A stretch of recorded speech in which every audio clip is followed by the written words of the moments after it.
Jagdish sir रहेंगे अपने। ठीक है, वो सर ऐड होगी ना इसी से कर ली, तुसी स्टार्ट कर।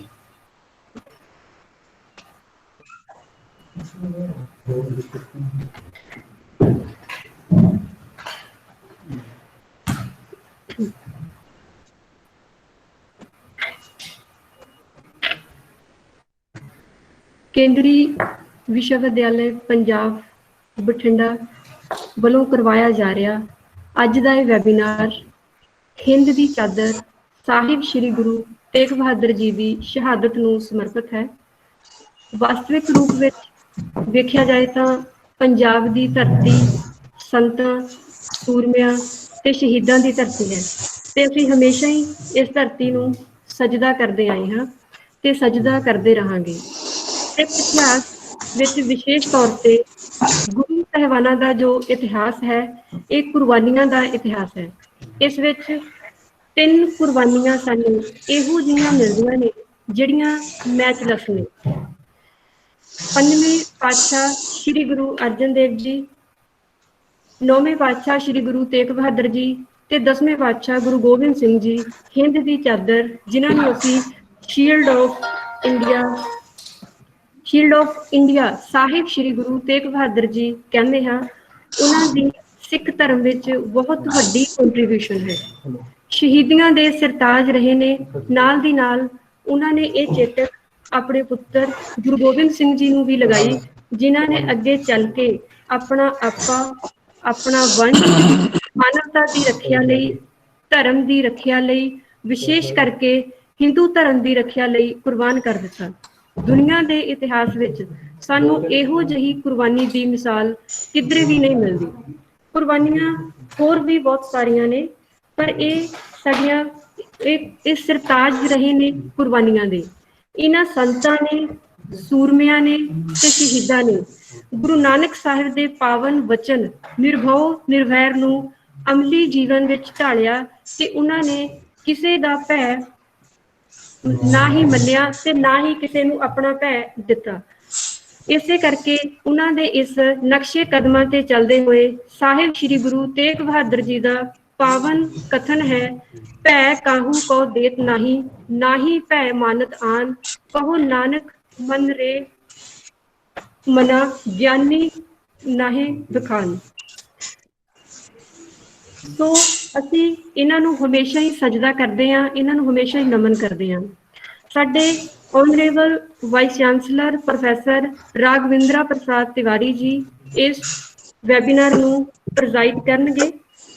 ਸਾਡੀ ਇਹ ਖੁਸ਼ਨਸੀਬੀ ਹੈ ਕਿ ਜਦੋਂ ਤੋਂ honourable VC sir central University of Punjab Bathinda 'ਚ ਆਏ ਨੇ, ਭਾਵੇਂ ਕਿ ਉਹਨਾਂ ਦਾ ਆਗਮਨ COVID-19 ਦੇ ਦੌਰਾਨ ਹੀ ਹੋਇਆ, ਪਰ ਉਹਨਾਂ ਨੇ ਆਪਣੀ ਦ੍ਰਿੜਤਾ ਨਾਲ ਸਾਨੂੰ ਆਪਣੀ ਬੌਧਿਕ ਅਗਵਾਈ ਪ੍ਰਦਾਨ ਕਰਦੇ ਹੋਏ ਉਦੋਂ ਤੋਂ ਹੀ ਵੈਬੀਨਾਰਾਂ ਦੀ ਲੜੀ ਚਲਾਈ ਹੋਈ ਹੈ।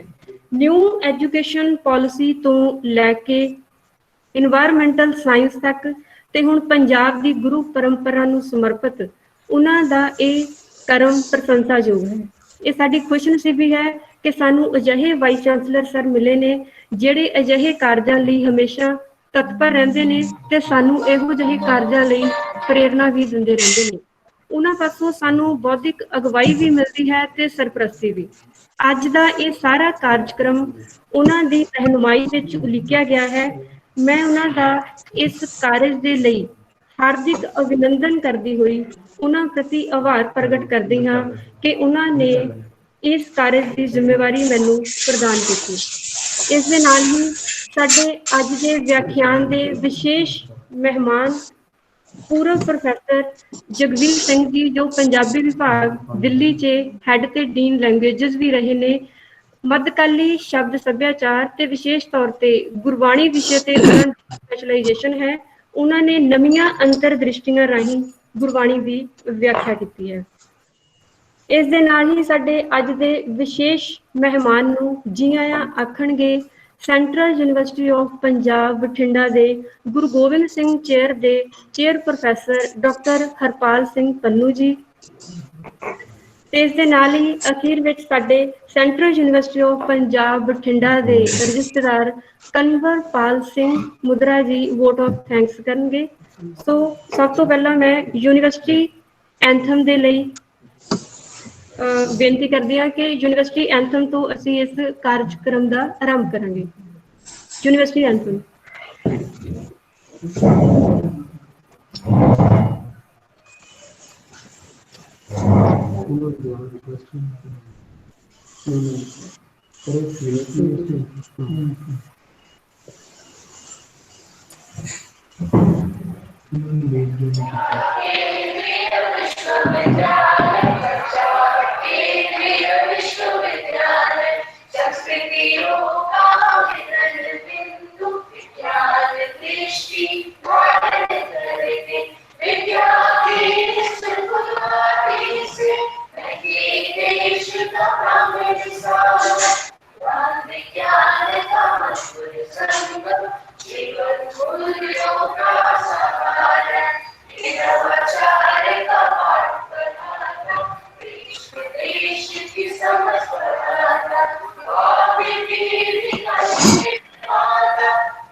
बहुत बहुत धन्यवाद।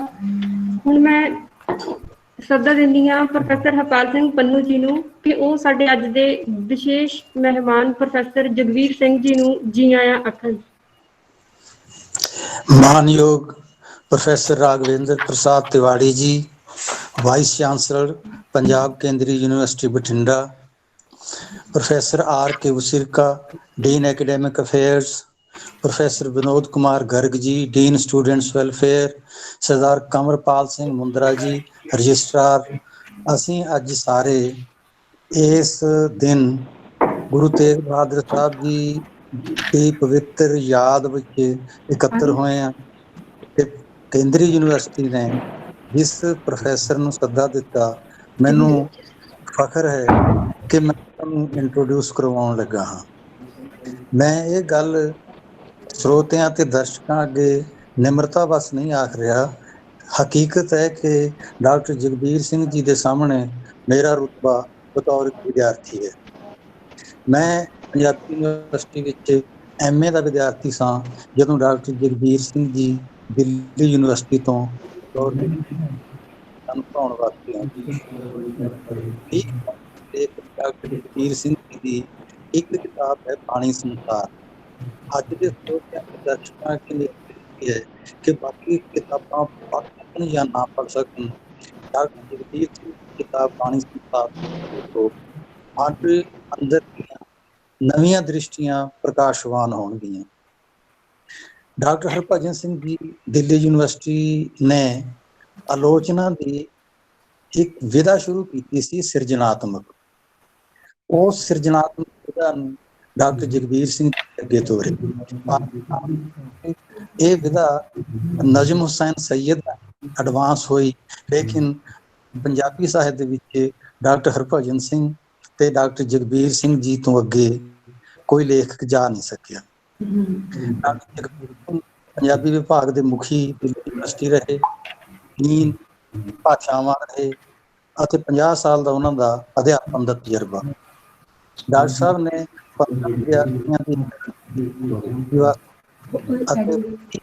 ਦੀ ਨਿਗਰਾਨੀ ਕੀਤੀ।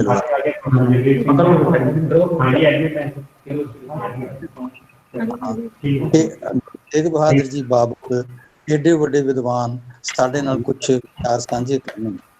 ਮੈਂ ਇਹ ਸਮਝਦਾ ਕਿ ਡਾਕਟਰ ਸਿੰਘ ਜੀ ਦਾ ਸਾਡੇ ਵਿੱਚ ਹੋਣਾ ਗੁਰੂ ਤੇਗ ਬਹਾਦਰ ਸਾਹਿਬ ਜੀ ਨੂੰ ਯਾਦ ਕਰਨ ਵਾਸਤੇ ਇਸ ਯੂਨੀਵਰਸਿਟੀ ਦਾ ਇੱਕ ਹਾਸਲ ਹੈ। ਜਦੋਂ ਦੇ ਡਾਕਟਰ ਤਿਵਾੜੀ ਜੀ ਬਤੌਰ ਵਾइस ਚਾਂਸਲਰ ਆਏ, ਉਹਨਾਂ ਨੇ ਆਪਣੇ ਵੱਲੋਂ ਸੈਮੀਨਾਰ ਅਤੇ ਲਾਇਬ੍ਰੇਰੀ ਵਿੱਚ ਗੁਰੂ ਤੇਗ ਬਹਾਦਰ ਸਾਹਿਬ ਜੀ ਦੇ ਨਾਮ ਤੇ ਕਾਰਨਰ ਸਟੈਬਲਿਸ਼ ਕਰਨਾ, ਇਹਦੇ ਵਾਸਤੇ ਮੇਰੀ ਡਿਊਟੀ ਲਾਈ। ਤੇ ਅੱਜ ਫੇਰ ਪੰਜਾਬੀ ਦੇ ਵਿਦਵਾਨ ਨੂੰ ਡਾਕਟਰ ਜਗਬੀਰ ਸਿੰਘ ਜੀ ਨੂੰ ਸੱਦਾ ਦਿੱਤਾ। ਸਾਡੀ ਸਭ ਦੀ ਖੁਸ਼ਕਿਸਮਤੀ। ਸ਼ੁਰੂ ਦੇ ਵਿੱਚ ਗੁਰੂ ਤੇਗ ਬਹਾਦਰ ਸਾਹਿਬ ਜੀ ਨੂੰ ਯਾਦ ਕਰਦੇ ਮੈਂ ਇੱਕ ਕਮੈਂਟ ਆਪਣੇ ਵੱਲੋਂ ਦੇਣਾ ਮੁਨਾਸਿਬ ਸਮਝਦਾ ਹਾਂ, ਤਾਂ ਕਿ ਮੇਰਾ ਵੀ ਇਸ ਪਵਿੱਤਰ ਸੈਮੀਨਾਰ ਵਿੱਚ ਹਿੱਸਾ ਪੈ ਸਕੇ। ਉਹ ਇਹ ਕਿ ਅਜਿਹਾ ਆਖਣਾ ਵਾਜਬ ਨਹੀਂ ਕਿ ਗੁਰੂ ਤੇਗ ਬਹਾਦਰ ਸਾਹਿਬ ਜੀ ਨੇ ਹਿੰਦੂ ਧਰਮ ਲਈ ਕੁਰਬਾਨੀ ਦਿੱਤੀ। ਮੈਂ ਇਹ ਸਮਝਦਾ ਹਾਂ ਕਿ ਗੁਰੂ ਤੇਗ ਬਹਾਦਰ ਸਾਹਿਬ ਜੀ ਵਾਸਤੇ ਸੰਸਾਰ ਦੇ ਸਾਰੇ ਧਰਮ ਇੱਕੋ ਨੇ, ਸੰਸਾਰ ਦੇ ਸਾਰੇ ਮਨੁੱਖ ਉਹਨਾਂ ਦੇ ਬੱਚੇ ਨੇ। ਉਹਨਾਂ ਵਾਸਤੇ ਨਾ ਕੋਈ ਦੂਜਾ ਧਰਮ, ਨਾ ਕੋਈ ਦੂਜਾ ਮਨੁੱਖ, ਨਾ ਕੋਈ ਦੂਜੀ ਆਸਥਾ। ਉਹਨਾਂ ਦੀ ਇੱਛਾ ਸੁਖੀ ਵਸਤੇ, ਸੰਸਾਰ ਨਿਰਮਲ ਹੋਵੇ, ਸੰਸਾਰ ਦੇ ਸਾਰੇ ਵਿਅਕਤੀਆਂ ਨੂੰ ਆਪੋ ਆਪਣੇ ਧਰਮ, ਆਪੋ ਆਪਣੀਆਂ ਪਰੰਪਰਾਵਾਂ ਪਾਲਣ ਕਰਨ ਦਾ ਅਧਿਕਾਰ ਹੋਵੇ। ਇਸ ਅਧਿਕਾਰ ਨੂੰ ਹਾਸਲ ਕਰਨ ਲਈ ਮਹਾਰਾਜ ਨੇ ਕੁਰਬਾਨੀ ਦਿੱਤੀ। तो मैं इन्हां शब्दों नाल डॉक्टर जगबीर सिंह जी का स्वागत करदा ਅਤੇ ਆਸ करदा हाँ कि साडे ਸਰੋਤੇ इस वैबीनार तो लाभ उठाउणगे। बहुत बहुत मेहरबानी।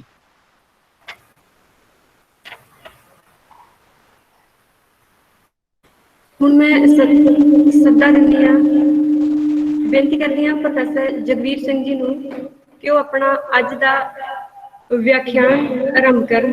ਪ੍ਰੋਫੈਸਰ ਜਗਬੀਰ ਸਿੰਘ ਜੀ।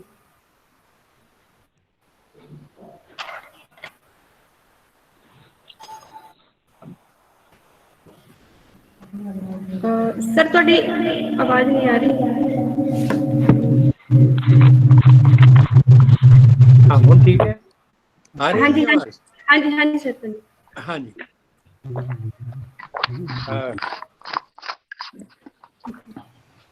बोले बंद कर दें। हाँ जी शुरू करें? हाँ जी शुरू कर दें? करो सर, शुरू करो जी। हाँ जी सर। सारे ਨੂੰ ਮੇਰੀ ਵੱਲੋਂ ਸਤਿ ਸ੍ਰੀ ਅਕਾਲ, ਨਮਸਕਾਰ।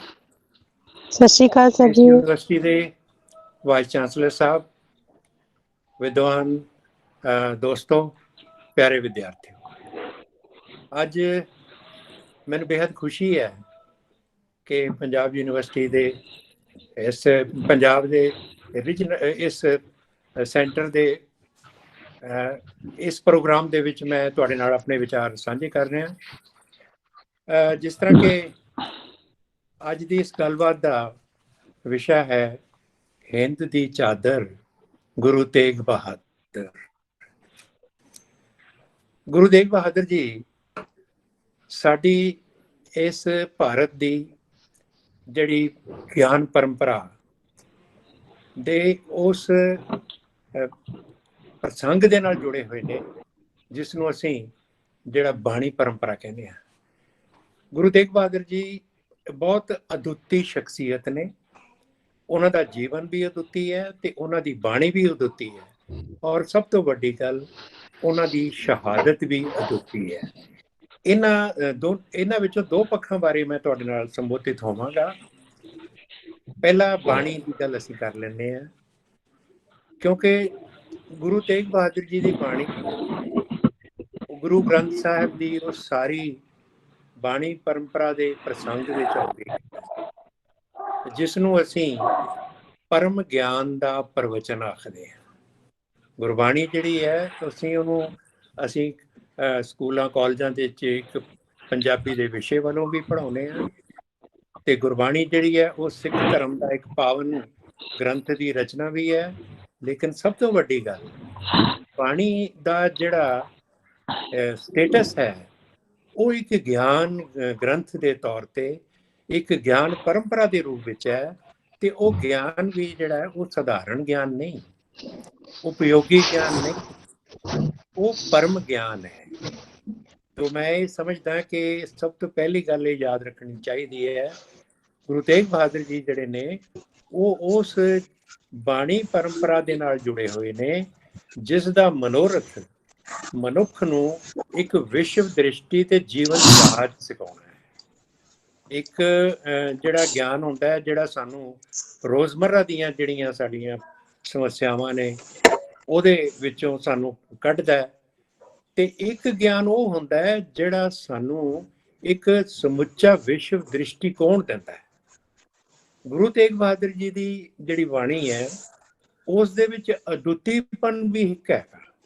ਸਾਂਝ ਤਾਂ ਇਸ ਗੱਲ ਦੀ ਹੈ ਕਿ ਉਹਨਾਂ ਦਾ ਜਿਹੜਾ ਦਾਰਸ਼ਨਿਕ ਦ੍ਰਿਸ਼ਟੀਕੋਣ ਹੈ ਉਹ ਉਸ ਸਮੁੱਚੀ ਬਾਣੀ ਪਰੰਪਰਾ ਜਿਹਦੇ ਮੋਢੀ ਜਿਹੜੇ ਨੇ ਗੁਰੂ ਨਾਨਕ ਦੇਵ ਜੀ ਨੇ, ਔਰ ਫਿਰ ਗੁਰੂ ਅਰਜਨ ਦੇਵ ਜੀ ਨੇ ਉਸ ਮਹਾਗ੍ਰੰਥ ਦੇ ਵਿੱਚ ਭਾਰਤ ਦੇ ਕੋਨੇ-ਕੋਨੇ ਦੇ ਵਿੱਚੋਂ ਜਿਹੜੇ ਨਿਰਗੁਣ ਭਗਤ ਨੇ ਉਹਨਾਂ ਦੀ ਬਾਣੀ ਨੂੰ ਸ਼ਾਮਿਲ ਕਰਕੇ ਗੁਰੂ ਗ੍ਰੰਥ ਸਾਹਿਬ ਨੂੰ ਇੱਕ ਭਾਰਤ ਦੀ ਗਿਆਨ ਪਰੰਪਰਾ ਦਾ ਮੱਧਕਾਲ ਦੀ ਜਿਹੜੀ ਸਾਡੀ ਪਰੰਪਰਾ ਦਾ ਇੱਕ ਰਿਪਰੈਜ਼ੈਂਟੇਟਿਵ ਗਿਆਨ ਗ੍ਰੰਥ ਬਣਾ ਦਿੱਤਾ ਸੀ। ਤੇ ਗੁਰੂ ਤੇਗ ਬਹਾਦਰ ਜੀ ਦੀ ਬਾਣੀ ਦੇ ਵਿੱਚ ਇੱਕ ਅਸੀਂ ਕਈ ਵਾਰ ਕਹਿੰਦੇ ਕਿ ਉਹਨਾਂ 'ਚ ਵੈਰਾਗ ਹੈ। ਹੁਣ ਵੈਰਾਗ ਜਿਹੜਾ ਨਾ ਇੱਕ ਉਹਦਾ ਅਰਥ ਹੈ ਕਿ ਸੰਸਾਰ ਤੋਂ ਵਿਰਕਤ ਹੋ ਜਾਣਾ, ਸੰਨਿਆਸ ਲੈ ਲੈਣਾ, ਜੰਗਲਾਂ ਵਿੱਚ ਚਲੇ ਜਾਣਾ। ਇਹ ਸੰਕਲਪ ਨਾ ਤਾਂ ਸਿੱਖ ਪਰੰਪਰਾ ਦਾ ਹੈ ਤੇ ਨਾ ਗੁਰੂ ਤੇਗ ਬਹਾਦਰ ਜੀ ਦੀ ਬਾਣੀ ਦੇ ਵਿੱਚ ਹੈ। ਲੇਕਿਨ ਉਹਨਾਂ ਦੀ ਬਾਣੀ ਦੇ ਵਿੱਚ ਇਸ ਦਾ ਪ੍ਰਗਟਾਵਾ ਜਿਹੜਾ ਨਾ ਉਹ ਇਸ ਰੂਪ ਵਿੱਚ ਹੁੰਦਾ ਹੈ ਕਿ ਉਹ ਵੈਰਾਗ ਦੀ ਭਾਵਨਾ ਨੂੰ ਉਹ ਮਨੁੱਖ ਦੀ ਜਿਹੜੀ ਚੇਤਨਾ ਦੇ ਵਿਸਤਾਰ ਦੇ ਲਈ ਪੇਸ਼ ਕਰਦੇ ਹਨ। ਮਿਸਾਲ ਦੇ ਤੌਰ ਤੇ ਮੈਂ ਉਹਨਾਂ ਦੀ ਬਾਣੀ ਦੀਆਂ ਕੁਝ ਪੰਕਤੀਆਂ ਤੁਹਾਡੇ ਨਾਲ ਸਾਂਝੀਆਂ ਕਰਨਾ ਚਾਹਾਂਗਾ ਤੇ ਸਾਨੂੰ ਪਤਾ ਲੱਗੇਗਾ ਕਿ ਉਹਨਾਂ ਦੀ ਬਾਣੀ ਜਿਹੜੀ ਹੈ ਉਹ ਇਸ ਗੱਲ ਨੂੰ ਜੀਵਨ ਦੇ ਕਿਹੜੇ ਪ੍ਰਸੰਗ ਦੇ ਨਾਲ ਜੋੜਦੀ ਹੈ। ਉਹ ਕਹਿੰਦੇ ਨੇ ਕਿ ਸਾਧੋ ਰਚਨਾ ਰਾਮ ਬਣਾਈ, ਸਾਧੋ ਰਚਨਾ ਰਾਮ ਬਣਾਈ, ਇੱਕ ਬਿਨਸੈ ਇੱਕ ਅਸਥਿਰ ਮਾਨੈ, ਅਚਰਜ ਲਖਿਓ ਨਾ ਜਾਈ, ਕਾਮ ਕ੍ਰੋਧ ਮੋਹ ਬਸ ਪ੍ਰਾਨ, ਹਰ ਮੂਰਤ ਬਿਸਰਾਈ, ਝੂਠਾ ਤਨ ਸਾਚਾ ਕਰ ਮਾਨਿਓ, ਜਿਉ ਸੁਪਨਾ ਰਹਿਣਾਈ, ਜੋ ਦੀਸੈ ਸੋ ਸਗਲ ਵਿਨਾਸੈ, ਜਿਉ ਬਾਦਰ ਕੀ ਛਾਈ, ਜਨ ਨਾਨਕ ਜਗ ਜਾਣਿਓ ਮਿਥਿਆ, ਰਹਿਓ ਰਾਮ ਸਰਣਾਈ। ਤੋ ਇਸ ਦੇ ਅੰਦਰ ਜਿਹੜੀ ਵੈਰਾਗ ਦੀ ਭਾਵਨਾ ਉਹ ਸੰਸਾਰ ਦੇ ਜਿਹੜਾ ਸ੍ਰਿਸ਼ਟੀ ਦੇ ਦੋ ਪੱਖ ਅਸੀਂ ਸਾਡੇ ਪਰੰਪਰਾ ਵਿੱਚ ਨੇ।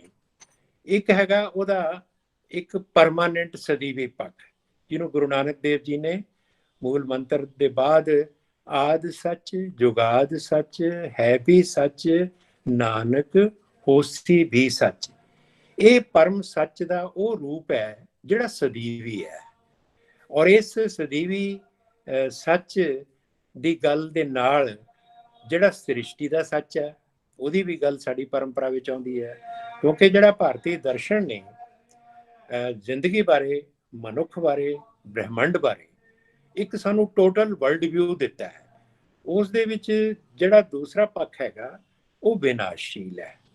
ਮਤਲਬ ਗੁਰੂ ਤੇਗ ਬਹਾਦਰ ਜੀ ਨੇ ਬੜੀ ਖੂਬਸੂਰਤੀ ਦੇ ਨਾਲ ਇਹਨਾਂ ਦੋਨਾਂ ਪੱਖਾਂ ਦੀ ਗੱਲ ਕੀਤੀ ਹੈ ਕਿ ਇਹ ਇੱਕ ਅਚਰਜ ਗੱਲ ਹੈ ਕਿ ਸ੍ਰਿਸ਼ਟੀ ਜਿਹੜੀ ਬਣਾਈ ਗਈ ਹੈ ਉਸ ਦੇ ਵਿੱਚ ਇੱਕ ਪੱਖ ਹੈ ਜਿਹੜਾ ਸਦੀਵੀ ਹੈ ਤੇ ਇੱਕ ਪੱਖ ਹੈ ਜਿਹੜਾ ਬਿਨਸ ਜਾਂਦਾ ਹੈ। ਕਿ ਇੱਕ ਬਿਨਸ ਹੈ, ਇੱਕ ਅਸਥਿਰ ਮਨ ਹੈ, ਇੱਕ ਸਥਿਰ ਹੈ ਤੇ ਇੱਕ ਬਿਨਸਨਹਾਰ ਹੈ।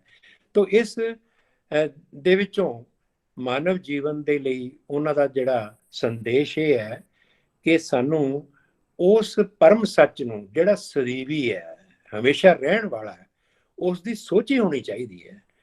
ਇਸ ਦੇ ਵਿੱਚ ਜਿਹੜਾ ਵਿਨਾਸ਼ਸ਼ੀਲ ਸੰਸਾਰ ਹੈ ਉਹਦੀ ਵੀ ਹਕੀਕਤ ਹੈ, ਉਹ ਝੂਠਾ ਨਹੀਂ, ਮਿਥਿਆ ਹੈ। ਇਹ ਕਈ ਵਾਰ ਅਸੀਂ ਸ਼ਬਦਾਂ ਦੀ ਜਿਹੜੀ ਗੱਲ ਹੈ ਨਾ ਉਸ ਦੇ ਵਿੱਚ ਉਹਦਾ ਅਰਥ ਕਰਨ ਦੇ ਵਿੱਚ ਗਲਤੀ ਕਰ ਦਿੰਦੇ ਹਾਂ। ਮਿਥਿਆ ਤੋਂ ਕੀ ਭਾਵ ਹੈ? ਜਗ ਜਾਣਿਓ ਮਿਥਿਆ। ਮਿਥਿਆ ਦਾ ਮਤਲਬ ਹੈ ਕਿ ਇੱਕ ਕੰਸਟਰਕਟਿਡ ਵਰਲਡ ਹੈ, ਇੱਕ ਉਹ ਸੰਸਾਰ ਹੈ ਜਿਹੜਾ ਹੈ ਨਹੀਂ ਪਰ ਦਿਸਦਾ ਹੈ।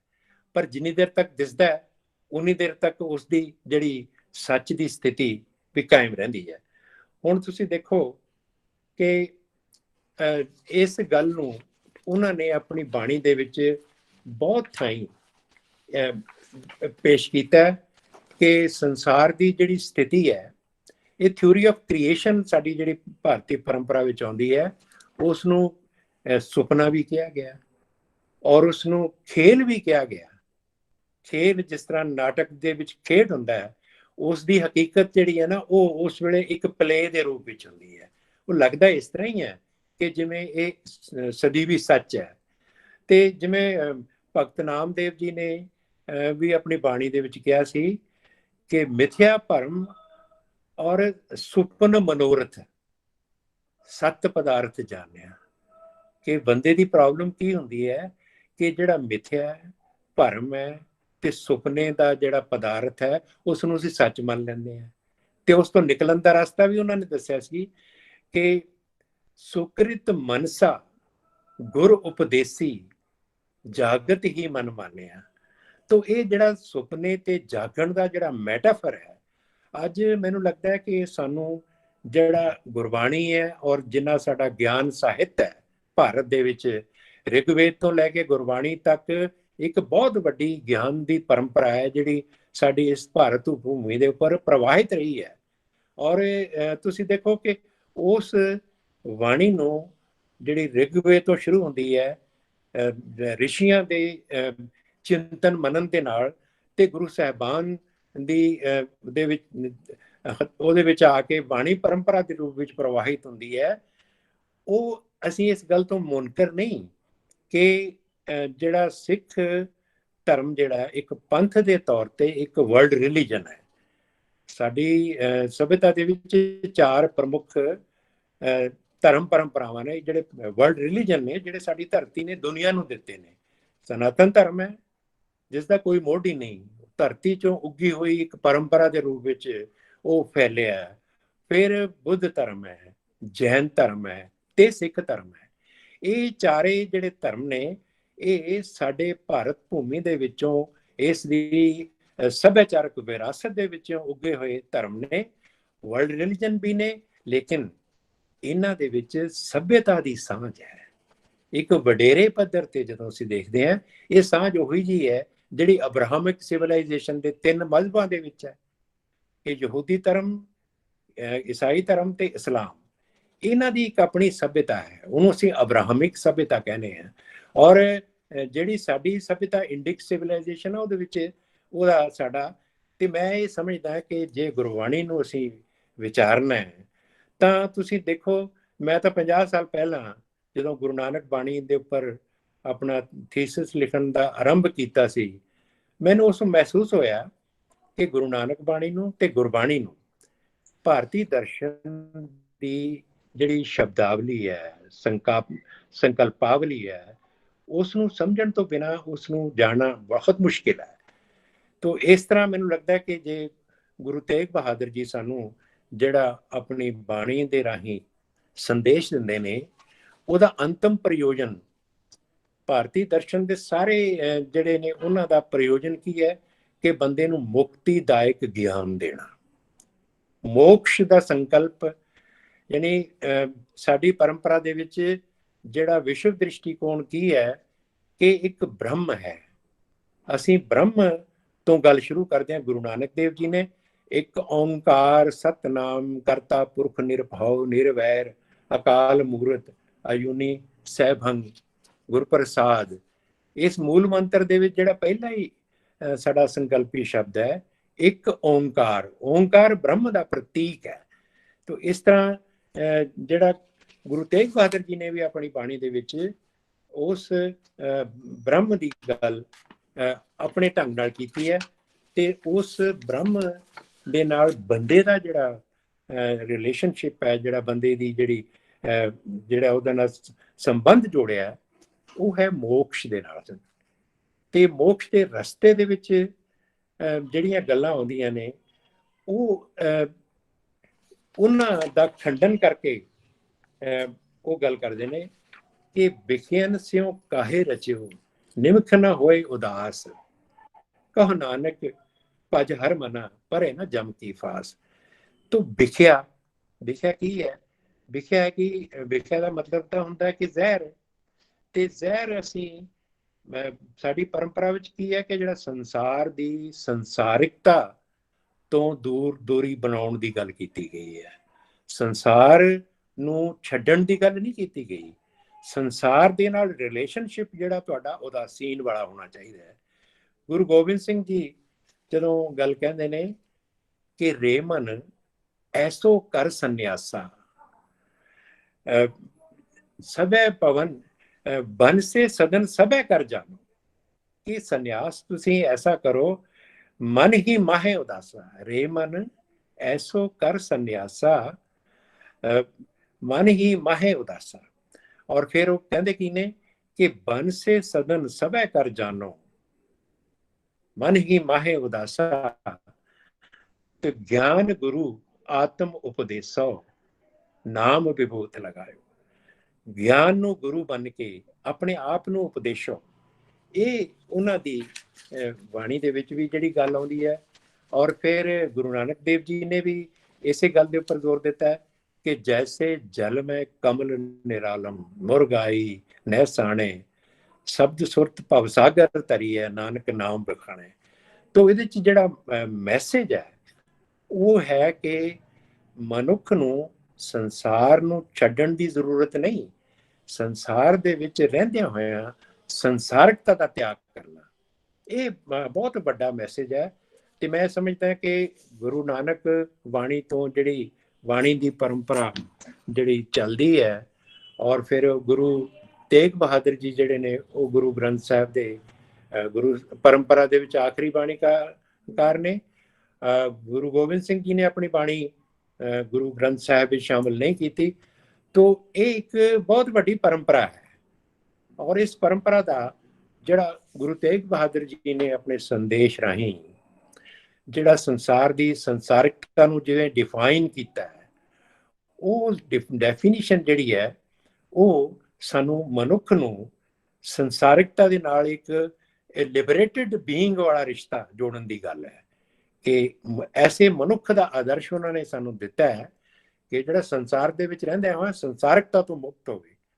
ਔਰ ਜਿਹੜੀ ਸਭ ਤੋਂ ਵੱਡੀ ਗੱਲ, ਗੁਰੂ ਤੇਗ ਬਹਾਦਰ ਜੀ ਦੀ ਜਿਹੜੀ ਸ਼ਹਾਦਤ ਵੱਲ ਆਉਣ ਤੋਂ ਪਹਿਲਾਂ ਉਹਨਾਂ ਦੀ ਬਾਣੀ ਦਾ ਇੱਕ ਬਹੁਤ ਮਹਾਵਾਕ ਮੈਂ ਤੁਹਾਡੇ ਨਾਲ ਸਾਂਝਾ ਕਰ ਰਿਹਾ ਕਿ ਜਿਹੜਾ ਉਹਨਾਂ ਦੀ ਸ਼ਖਸੀਅਤ ਦੇ ਅਦੁੱਤੀਪਨ ਨੂੰ, ਉਹਨਾਂ ਦੀ ਬਾਣੀ ਦੇ ਅਦੁੱਤੀਪਨ ਨੂੰ ਤੇ ਉਹਨਾਂ ਦੀ ਜਿਹੜੀ ਹਿੰਦ ਦੀ ਚਾਦਰ ਵਾਲੇ ਅਦੁੱਤੀਪਨ ਨੂੰ ਪੇਸ਼ ਕਰਦਾ ਹੈ।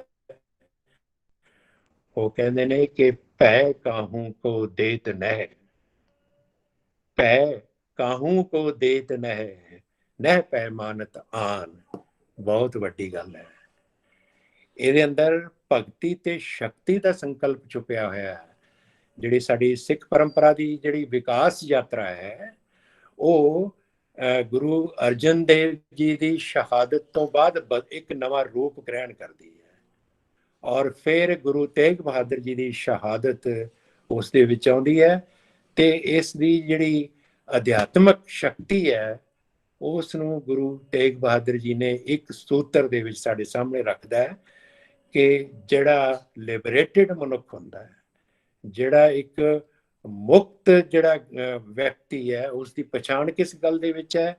ਉਹ ਕਿਸੇ ਨੂੰ ਡਰਾਉਂਦਾ ਨਹੀਂ। ਪੈ ਕਾਹੂ ਕੋ ਦੇਤ ਨਹਿ, ਕਿਸੇ ਨੂੰ ਡਰਾਉਣ ਵਾਲਾ ਬੰਦਾ ਕਮਜ਼ੋਰ ਹੁੰਦਾ ਹੈ। ਤੇ ਦੂਸਰੀ ਗੱਲ ਉਹਦੇ 'ਚ ਹੈ ਕਿ ਕਿਸੇ ਕੋਲੋਂ ਡਰਦਾ ਵੀ ਨਹੀਂ। ਇਹ ਜਿਹੜਾ ਆਦਰਸ਼ ਹੈ, ਇਸ ਤੋਂ ਵੱਡਾ ਅਧਿਆਤਮਕ ਜੀਵਨ ਦੇ ਵਿੱਚ, ਸੰਸਾਰਿਕ ਜੀਵਨ ਦੇ ਵਿੱਚ, ਮਨੁੱਖੀ ਜੀਵਨ ਦੇ ਵਿੱਚ ਕੋਈ ਵੱਡਾ ਆਦਰਸ਼ ਨਹੀਂ ਹੈਗਾ। ਕਿਉਂਕਿ ਅੱਜ ਸਾਰੇ ਜਿਹੜੇ ਕਲੈਸ਼ ਆਫ ਸਿਵਲਾਈਜੇਸ਼ਨ ਤੇ ਤੁਸੀਂ ਦੇਖ ਲਓ ਗੱਲ ਕੀ ਹੈ। ਕਲੈਸ਼ ਆਫ ਸਿਵਲਾਈਜੇਸ਼ਨ ਦੇ ਵਿੱਚ ਇਹ ਹੈ ਕਿ ਦੂਜੇ ਨੂੰ ਡਰਾਉਣ ਦੀ ਕੋਸ਼ਿਸ਼ ਕੀਤੀ ਜਾ ਰਹੀ ਹੈ ਤੇ ਉੱਥੇ ਜਿਹੜਾ ਨਹੀਂ ਡਰਦਾ ਉਸ ਨੂੰ ਮਿਟਾਉਣ ਦੀ ਕੋਸ਼ਿਸ਼ ਕੀਤੀ ਜਾ ਰਹੀ ਹੈ। ਸਾਡੀ ਬਦਕਿਸਮਤੀ ਇਹ ਰਹੀ ਹੈ ਕਿ ਅਸੀਂ 1000 ਸਾਲ ਦੀ ਗੁਲਾਮੀ ਵਿੱਚੋਂ ਗੁਜ਼ਰੇ ਹਾਂ। ਸਾਡੇ ਕੋਲ ਸਭਿਅਤਾ ਤਾਂ ਬਹੁਤ ਮਹਾਨ, ਪ੍ਰਾਚੀਨ ਤੇ ਨਿਰੰਤਰ ਸਭਿਅਤਾ ਹੈ। ਭਾਰਤੀ ਸਭਿਅਤਾ ਜਿਹੜੀ ਸਪਤ ਸਿੰਧੂ ਤੋਂ ਸ਼ੁਰੂ ਹੁੰਦੀ ਹੈ, ਰਿਗਵੇਦ ਦੇ ਗਿਆਨ ਪ੍ਰਵਚਨ ਤੋਂ ਸ਼ੁਰੂ ਹੁੰਦੀ ਹੈ ਤੇ ਉਹ ਸਾਊਥ ਵੱਲ ਟਰੈਵਲ ਕਰਦੀ ਹੈ ਤੇ ਸਾਊਥ ਵੱਲੋਂ ਫਿਰ ਉਹਦਾ ਮੋੜਵਾਂ ਪ੍ਰਤੀ ਉੱਤਰ ਭਗਤੀ ਦੇ ਰੂਪ ਵਿੱਚ ਆਉਂਦਾ ਹੈ, ਜਿਹਨੂੰ ਭਗਤ ਕਬੀਰ ਜੀ ਦੀ ਜਿਹੜੇ ਸ਼ਲੋਕ ਕਹਿੰਦੇ ਨੇ ਕਿ ਭਗਤੀ ਦਰਾਵੜ ਉਪਜੀ ਲਾਏ ਰਾਮਾਨੰਦ, ਪ੍ਰਗਟ ਕੀਆ ਕਬੀਰ ਨੇ ਸਪਤਦੀਪ ਨਵਖੰਡ। ਤੋਂ ਮੈਨੂੰ ਲੱਗਦਾ ਹੈ ਕਿ ਜਿਹੜਾ ਗੁਰੂ ਤੇਗ ਬਹਾਦਰ ਜੀ ਨੇ ਇਹ ਆਦਰਸ਼ ਦਿੱਤਾ ਹੈ ਕਿ ਭੈ ਕਾਹੂ ਕੋ ਦੇਤ ਨਹਿ, ਨਹਿ ਪੈ ਮਾਨਤ ਆਨ, ਇਹ ਇੱਕ ਬਹੁਤ ਵੱਡਾ ਆਦਰਸ਼ ਹੈ। ਤੇ ਉਹਨਾਂ ਦੀ ਸ਼ਹਾਦਤ ਨੂੰ ਮੈਂ ਇਸੇ ਪ੍ਰਸੰਗ ਵਿੱਚ ਰੱਖ ਕੇ ਦੇਖਣਾ ਚਾਹੁੰਦਾ। ਗੁਰੂ ਗੋਬਿੰਦ ਸਿੰਘ ਜੀ ਨੇ ਆਪਣੇ ਪਿਤਾ ਗੁਰੂ ਦੀ ਸ਼ਹਾਦਤ ਨੂੰ ਇਸੇ ਪ੍ਰਸੰਗ ਵਿੱਚ ਉਹਨਾਂ ਨੇ ਕੀਤਾ। ਸਭ ਤੋਂ ਪਹਿਲਾਂ ਦੋ ਕਥਨ ਨੇ ਉਹਨਾਂ ਨੇ। ਇੱਕ ਕਥਨ ਹੈਗਾ ਕਿ ਤਿਲਕ ਜੰਜੂ ਰਾਖਾ ਪ੍ਰਭ ਦਾਤਾ, ਕਿ ਤਿਲਕ ਤੇ ਜੰਜੂ ਦੀ ਰੱਖਿਆ ਕਰਨ ਵਾਲਾ ਉਹਨਾਂ ਦਾ ਇੱਕ ਬਿੰਬ ਉਹਨਾਂ ਨੇ ਉਸਾਰਿਆ। ਔਰ ਇਸ ਦਾ ਪ੍ਰਸੰਗ ਅਸੀਂ ਸਾਰੇ ਜਾਣਦੇ ਹਾਂ ਕਿ ਮੁਗਲ ਬਾਦਸ਼ਾਹ ਔਰੰਗਜ਼ੇਬ ਦਾ ਜਿਹੜਾ ਜਰਨੈਲ ਸੀ ਕਸ਼ਮੀਰ ਦੇ ਵਿੱਚ, ਉਹਨਾਂ ਨੇ ਕਸ਼ਮੀਰੀ ਪੰਡਤਾਂ ਨੂੰ ਜਿਹੜਾ ਉਹ ਆਤੰਕਿਤ ਕਰਕੇ ਧਰਮ ਪਰਿਵਰਤਨ ਦੀ ਜਿਹੜੀ ਇੱਕ ਜ਼ਾਲਮਾਨਾ ਗੱਲ ਕੀਤੀ, ਉਸ ਤੋਂ ਤਰਸਤ ਹੋ ਕੇ ਜਿਹੜਾ ਕਸ਼ਮੀਰੀ ਪੰਡਤ ਗੁਰੂ ਤੇਗ ਬਹਾਦਰ ਜੀ ਦੇ ਦਰਬਾਰ ਦੇ ਵਿੱਚ ਆਉਂਦੇ ਨੇ ਤੇ ਉੱਥੇ ਉਹ ਫੈਸਲਾ ਹੁੰਦਾ ਹੈ ਕਿ ਇਹ ਜਿਹੜਾ ਮਸਲਾ ਹੈ ਇਹ ਕਿਸੇ ਮਹਾ ਵਿਅਕਤੀ ਦੀ ਕੁਰਬਾਨੀ ਮੰਗਦਾ ਹੈ। ਤੇ ਕੁਰਬਾਨੀ ਦੇਣ ਲਈ ਆਪਾਂ ਜਾਣਦੇ ਹਾਂ ਕਿ 9 ਸਾਲ ਦੇ ਗੁਰੂ ਗੋਬਿੰਦ ਸਿੰਘ ਜੀ ਨੇ ਕਿਹਾ, ਉਹਨਾਂ ਨੇ ਅਭੋਲ ਹੀ ਕਿਹਾ ਸੀ ਕਿ ਪਿਤਾ ਜੀ ਤੁਹਾਡੇ ਕੋਲੋਂ ਮਹਾਨ ਵਿਅਕਤੀ ਹੋਰ ਕਿਹੜਾ ਹੋ ਸਕਦਾ ਹੈ। ਇਹ ਗੱਲ ਤੁਸੀਂ ਦੇਖੋ ਕਿ ਗੁਰੂ ਤੇਗ ਬਹਾਦਰ ਜੀ ਸ਼ਹਾਦਤ ਦੇਣ ਲਈ ਖੁਦ ਚੱਲ ਕੇ ਔਰੰਗਜ਼ੇਬ ਨੂੰ ਕਨਫਰੰਟ ਕਰਦੇ ਨੇ, ਲੇਕਿਨ ਉੱਥੇ ਜਾ ਕੇ ਮਸਲਾ ਬਦਲ ਜਾਂਦਾ ਹੈ। ਉੱਥੇ ਜਾ ਕੇ ਮਸਲਾ ਹੁਣ ਇਹ ਹੋ ਜਾਂਦਾ ਹੈ ਕਿ ਔਰੰਗਜ਼ੇਬ ਗੁਰੂ ਤੇਗ ਬਹਾਦਰ ਜੀ ਦੇ ਸਾਹਮਣੇ ਇੱਕੋ ਪ੍ਰਪੋਜ਼ਲ ਰੱਖਦਾ ਹੈ ਕਿ ਜਾਂ ਤਾਂ ਤੁਸੀਂ ਆਪਣਾ ਧਰਮ ਪਰਿਵਰਤਿਤ ਕਰ ਲਓ ਜਾਂ ਫਿਰ ਮਰਨ ਲਈ ਤਿਆਰ ਹੋ ਜਾਓ। ਔਰ ਫਿਰ ਬੜੇ ਜ਼ਾਲਮਾਨਾ ਢੰਗ ਦੇ ਨਾਲ ਭਾਈ ਮਤੀ ਦਾਸ, ਭਾਈ ਸਤੀ ਦਾਸ ਨੂੰ ਸ਼ਹੀਦ ਕੀਤਾ ਗਿਆ ਉਹਨਾਂ ਦੇ ਸਾਹਮਣੇ, ਆਰਿਆਂ ਨਾਲ ਚੀਰ ਕੇ ਔਰ ਅੱਗ ਨਾਲ ਸਾੜ ਕੇ, ਔਰ ਇੱਕ ਬਹੁਤ ਹੀ ਜ਼ਾਲਮਾਨਾ ਢੰਗ ਦੇ ਨਾਲ ਉਹਨਾਂ ਨੂੰ ਭੈਭੀਤ ਕਰਨ ਦੇ ਲਈ ਗੁਰੂ ਤੇਗ ਬਹਾਦਰ ਜੀ ਦੇ ਜਿਹੜੇ ਇਰਾਦੇ ਨੂੰ, ਸਿਰੜ ਨੂੰ, ਸੀਸ ਦਿਆ ਪਰ ਸਿਰੜ ਨਾ ਦਿਆ, ਤੇ ਉਹ ਅਸੀਂ ਆਮ ਤੌਰ ਤੇ ਗੁਰੂ ਤੇਗ ਬਹਾਦਰ ਜੀ ਨੂੰ ਉਹਨਾਂ ਦੀ ਜਿਹੜੀ ਸ਼ਹਾਦਤ ਹੈ ਉਸ ਨੂੰ ਹਿਊਮਨ ਰਾਈਟਸ ਦੇ ਨਾਲ ਜੋੜ ਦਿੰਦੇ ਹਾਂ। ਬਹੁਤ ਜ਼ਿਆਦਾ ਇੰਪੋਰਟੈਂਟ ਹੈ। ਇੱਕ ਤਾਂ ਇਹ ਦੋਵੇਂ ਗੱਲਾਂ ਠੀਕ ਨੇ। ਇੱਕ ਇਤਿਹਾਸਕ ਤੌਰ ਤੇ ਗੁਰੂ ਤੇਗ ਬਹਾਦਰ ਜੀ ਦੀ ਜਿਹੜੀ ਸ਼ਹਾਦਤ ਹੈ ਉਹ ਕਸ਼ਮੀਰੀ ਪੰਡਤਾਂ ਨੂੰ ਸੁਰੱਖਿਆ ਦੇਣ ਲਈ ਇੱਕ ਧਰਮ ਰਕਸ਼ਕ ਦੇ ਰੂਪ ਦੇ ਵਿੱਚ ਗੁਰੂ ਤੇਗ ਬਹਾਦਰ ਜੀ ਜਿਹੜੇ ਨੇ ਉਹ ਸ਼ਹਾਦਤ ਖੁਦ ਕਬੂਲ ਕਰਨ ਲਈ ਜਾਂਦੇ ਨੇ। ਔਰ ਇਸ ਦਾ ਮਕਸਦ ਜਿਹੜਾ, ਹੁਣ ਦੇਖੋ ਗੁਰੂ ਤੇਗ ਬਹਾਦਰ ਜੀ ਨੇ ਜੰਜੂ ਨਹੀਂ ਪਾਇਆ ਹੋਇਆ। ਗੁਰੂ ਨਾਨਕ, ਬੜੀ ਇੰਟਰਸਟਿੰਗ ਗੱਲ ਤੁਸੀਂ ਦੇਖੋ ਕਿ ਗੁਰੂ ਨਾਨਕ ਦੇਵ ਜੀ ਨੂੰ ਜਦੋਂ ਪੰਡਿਤ ਨੇ ਕਿਹਾ ਵੀ ਤੁਸੀਂ ਜਨੇਊ ਧਾਰਨ ਕਰੋ ਕਿਉਂਕਿ ਰੀਤ ਹੈ, ਗੁਰੂ ਜੀ ਨੇ ਕਿਹਾ ਕਿ ਮੈਂ ਇਹ ਜਨੇਊ ਨਹੀਂ ਧਾਰਨ ਕਰਨਾ। ਦਇਆ ਕਪਾ ਸੰਤੋਖ ਸੂਤ ਜਤ ਗੰਢੀ ਸਤ ਵੱਟ, ਇਹ ਜਨੇਊ ਜੀਆ ਕਾ ਹੈ ਹੀ ਤਾਂ ਪਾਂਡੇ ਘੱਤ। ਉਹਨਾਂ ਨੇ ਜਨੇਊ ਦਾ ਨਿਰਾਦਰ ਨਹੀਂ ਕੀਤਾ। ਉਹਨਾਂ ਨੇ ਕਿਹਾ ਕਿ ਜਨੇਊ ਜੇ ਮੈਨੂੰ ਪਾਉਣਾ ਹੈ ਤੇ ਇਹੋ ਜਿਹਾ ਪਾ ਕਿ ਜਿਹੜਾ ਉਹਨਾਂ ਨੈਤਿਕ ਕਦਰਾਂ ਕੀਮਤਾਂ ਦੇ ਨਾਲ ਜੁੜਿਆ ਹੋਵੇ। ਔਰ ਤੁਸੀਂ ਦੇਖੋ ਗੁਰੂ ਤੇਗ ਬਹਾਦਰ ਦੇ ਸਾਹਮਣੇ ਉਸ ਜਨੇਊ ਨੂੰ ਉਤਾਰਨ ਵਾਲਿਆਂ ਦੀ ਜਿਹੜੀ ਦਮਨਕਾਰੀ ਨੀਤੀ ਹੈ ਉਸ ਦਾ ਸਾਹਮਣਾ ਕਰਨਾ ਪਿਆ। ਤੇ ਉਹਨਾਂ ਨੇ ਕਿਹਾ, ਜਿਵੇਂ ਗੁਰੂ ਨਾਨਕ ਦੇਵ ਨੇ ਕਿਹਾ ਮੈਂ ਜਨੇਊ ਨਹੀਂ ਪਾਉਣਾ, ਗੁਰੂ ਤੇਗ ਬਹਾਦਰ ਕਹਿੰਦੇ ਨੇ ਮੈਂ ਲਾਉਣ ਨਹੀਂ ਦੇਣਾ। ਇਹ ਕਿਸੇ ਬੰਦੇ ਨੂੰ, ਕਿਸੇ ਧਰਮ ਨੂੰ, ਕਿਸੇ ਸਭਿਅਤਾ ਨੂੰ ਕੋਈ ਅਧਿਕਾਰ ਨਹੀਂ ਕਿ ਉਹ ਕਿਸੇ ਦੂਸਰੇ ਦੀ ਆਸਥਾ ਦਾ ਦਮਨ ਕਰੇ। ਅਸੀਂ ਵੀ ਅਗਰ ਕਿਸੇ ਦੂਸਰੇ ਦੇ ਨਾਲ ਅਨਿਆਂ ਕਰਦੇ ਹਾਂ ਤੇ ਅਸੀਂ ਵੀ ਮਾੜੇ ਹਾਂ। ਸਾਨੂੰ ਆਤਮ ਮੰਥਨ ਕਰਨ ਦੀ ਲੋੜ ਹੈ। ਅੱਜ ਸਾਨੂੰ ਗੁਰੂ ਤੇਗ ਬਹਾਦਰ ਜੀ ਦੀ ਸ਼ਹਾਦਤ ਦਾ ਜਿਹੜਾ ਦੂਸਰਾ ਪੱਖ ਹੈ ਉਸ ਨੂੰ ਵੀ ਉਹਨਾਂ ਹੀ ਉਭਾਰਨ ਦੀ ਲੋੜ ਹੈ। ਉਹ ਹੈ ਧਾਰਮਿਕ ਇਨਟੋਲਰੈਂਸ, ਰਿਲੀਜੀਅਸ ਇਨਟੋਲਰੈਂਸ। ਔਰ ਇਹ ਰਿਲੀਜੀਅਸ ਇਨਟੋਲਰੈਂਸ ਦੀ ਨੀਤੀ ਦਾ ਅਸੀਂ ਤਾਂ ਇੱਕ ਸਦੀਆਂ ਤੱਕ ਇਹ ਸੰਤਾਪ ਹੰਢਾਇਆ। ਜਿਹੜਾ ਇੱਕ ਸਭਿਅਤਾ ਜਿਹੜੀ ਇੱਕ ਹਮਲਾਵਰ ਦੇ ਰੂਪ ਵਿੱਚ ਸਾਡੇ ਦੇਸ਼ ਵਿੱਚ ਪ੍ਰਵੇਸ਼ ਕਰਦੀ ਹੈ, ਉਹ ਆਪਣਾ ਜਾਣੀ ਮਹਿਮੂਦ ਗਜ਼ਨਵੀ, ਮੁਹੰਮਦ ਗੌਰੀ ਦੇ 17 ਔਰ ਹਮਲਿਆਂ ਤੋਂ ਬਾਅਦ, ਫਿਰ ਬਾਬਰ ਦੇ ਹਮਲੇ ਤੋਂ ਬਾਅਦ ਇੱਕ ਸਲਤਨਤ ਸਥਾਪਿਤ ਹੁੰਦੀ ਹੈ। ਸਲਤਨਤ ਵੀ ਉਹ ਇੱਕ ਸੱਭਿਆਚਾਰਕ ਦਮਨ ਦੇ ਨੀਤੀ ਦੇ ਉੱਪਰ ਚੱਲਦੀ ਹੈ। ਉਹਨਾਂ ਦਾ ਮਨੋਰਥ ਤਾਂ ਇਹ ਸੀ ਕਿ ਆਪਣੇ ਉਸ ਨਿਜ਼ਾਮ ਨੂੰ ਜਿਹੜਾ ਬਾਹਰੋਂ ਥੋਪਿਆ ਗਿਆ, ਬਾਹਰੋਂ ਹਮਲਾਵਰ ਦੇ ਰੂਪ ਵਿੱਚ ਜਿਹੜੀ ਸੰਸਕ੍ਰਿਤੀ ਆਈ ਹੈ, ਉਹ ਇੱਕ ਦਮਨ ਦੇ ਰਾਹੀਂ ਸਾਡੀ ਇੱਥੋਂ ਦੀ ਸਥਾਨਕ ਪ੍ਰਜਾ ਨੂੰ ਆਪਣੇ ਅਧੀਨ ਬਣਾਈ ਰੱਖਣ ਦਾ ਇੱਕ ਪ੍ਰਬੰਧ ਬਣਾਉਂਦੀ ਹੈ। ਉਹਦੇ ਵਾਸਤੇ ਉਹਨਾਂ ਦਾ ਹਥਿਆਰ ਹੈ ਧਰਮ ਪਰਿਵਰਤਨ। ਅੱਜ ਸਾਡੀ ਸਿੱਖਿਆ ਨੀਤੀ ਦੀ ਤੁਸੀਂ ਦੇਖੋ ਕਮਜ਼ੋਰੀ ਦੇਖੋ, ਅਸੀਂ ਸੱਚ ਨੂੰ ਸੱਚ ਬੋਲਣ ਤੋਂ ਕਈ ਵਾਰ ਸਾਨੂੰ ਰੋਕਿਆ ਜਾਂਦਾ ਹੈ ਵੀ ਨਹੀਂ ਅਸੀਂ ਧਰਮ ਨਿਰਪੇਖ ਹਾਂ, ਸਾਨੂੰ ਦੂਸਰੇ ਦੇ ਧਰਮ ਨੂੰ ਕ੍ਰਿਟਿਸਾਈਜ਼ ਨਹੀਂ ਕਰਨਾ। ਮੈਂ ਸੋਚਦਾ ਦੂਸਰੇ ਧਰਮ ਨੂੰ ਕ੍ਰਿਟਿਸਾਈਜ਼ ਨਹੀਂ ਕਰਨਾ ਚਾਹੀਦਾ, ਬਿਲਕੁਲ ਨਹੀਂ ਕਰਨਾ ਚਾਹੀਦਾ, ਲੇਕਿਨ ਸੱਚਾਈ ਜਿਹੜੀ ਹੈ ਉਹ ਹੈ ਕਿ ਧਰਮਾਂ ਦੀ ਦੁਰਵਰਤੋਂ ਕਰਨ ਵਾਲਿਆਂ ਨੂੰ ਕ੍ਰਿਟਿਸਾਈਜ਼ ਜ਼ਰੂਰ ਕਰਨਾ ਚਾਹੀਦਾ ਹੈ। ਉਹ ਧਰਮਾਂ ਦੀ ਦੁਰਵਰਤੋਂ ਕੀਤੀ ਹੈ ਉਹਨਾਂ ਹਾਕਮਾਂ ਨੇ ਜਿਨ੍ਹਾਂ ਨੇ ਇਸਲਾਮ ਨੂੰ ਇੱਕ ਰਾਜਨੀਤਿਕ ਹਥਿਆਰ ਦੇ ਤੌਰ ਤੇ ਵਰਤਿਆ।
मैम प्रोफेसर म्यूट हो गए मेरे।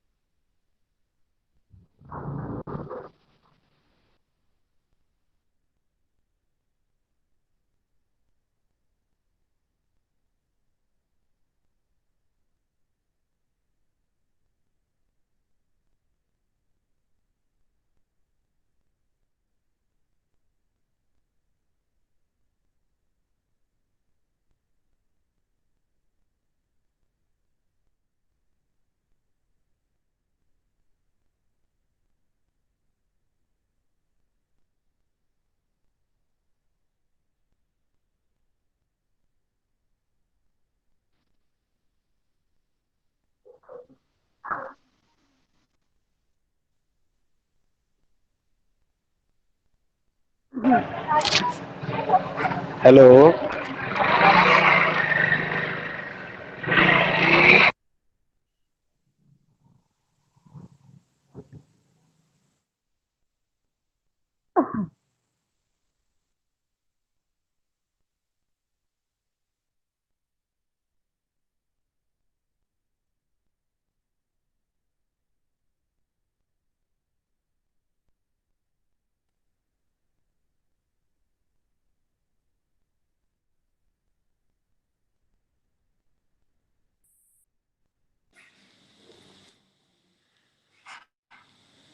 हेलो हेलो सर ऑडिबल है सर, ऑडिबल। हाँ आ रही आवाज? Yes sir. हाँ जी सर। Yes sir. अपने आप ही हो गया जी, मैंने ही ਕੀਤਾ ਸੀ।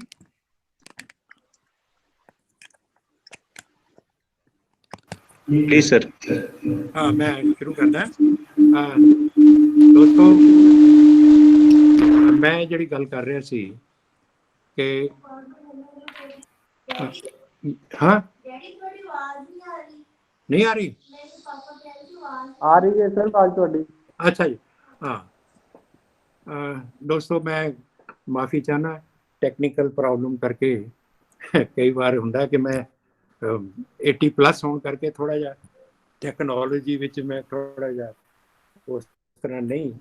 तो मैं ਗੱਲ ਕਰ ਰਿਹਾ ਸੀ ਕਿ ਗੁਰੂ ਤੇਗ ਬਹਾਦਰ ਜੀ ਦੀ ਜਿਹੜੀ ਅਦੁੱਤੀ ਸ਼ਹਾਦਤ ਹੈ ਉਸ ਨੂੰ ਅਸੀਂ ਦੋ ਪੱਖਾਂ ਤੋਂ ਦੇਖਣਾ ਵਿਚਾਰਨਾ ਤੇ ਉਸ ਦੀ ਅੱਜ ਦੇ ਸਮਾਜ ਦੇ ਵਿੱਚ ਅੱਜ ਦੇ ਸੰਸਾਰ ਦੇ ਵਿੱਚ ਜਿਹੜੀ ਪ੍ਰਾਸੰਗਿਕਤਾ ਹੈ ਉਸ ਨੂੰ ਸਮਝਣਾ।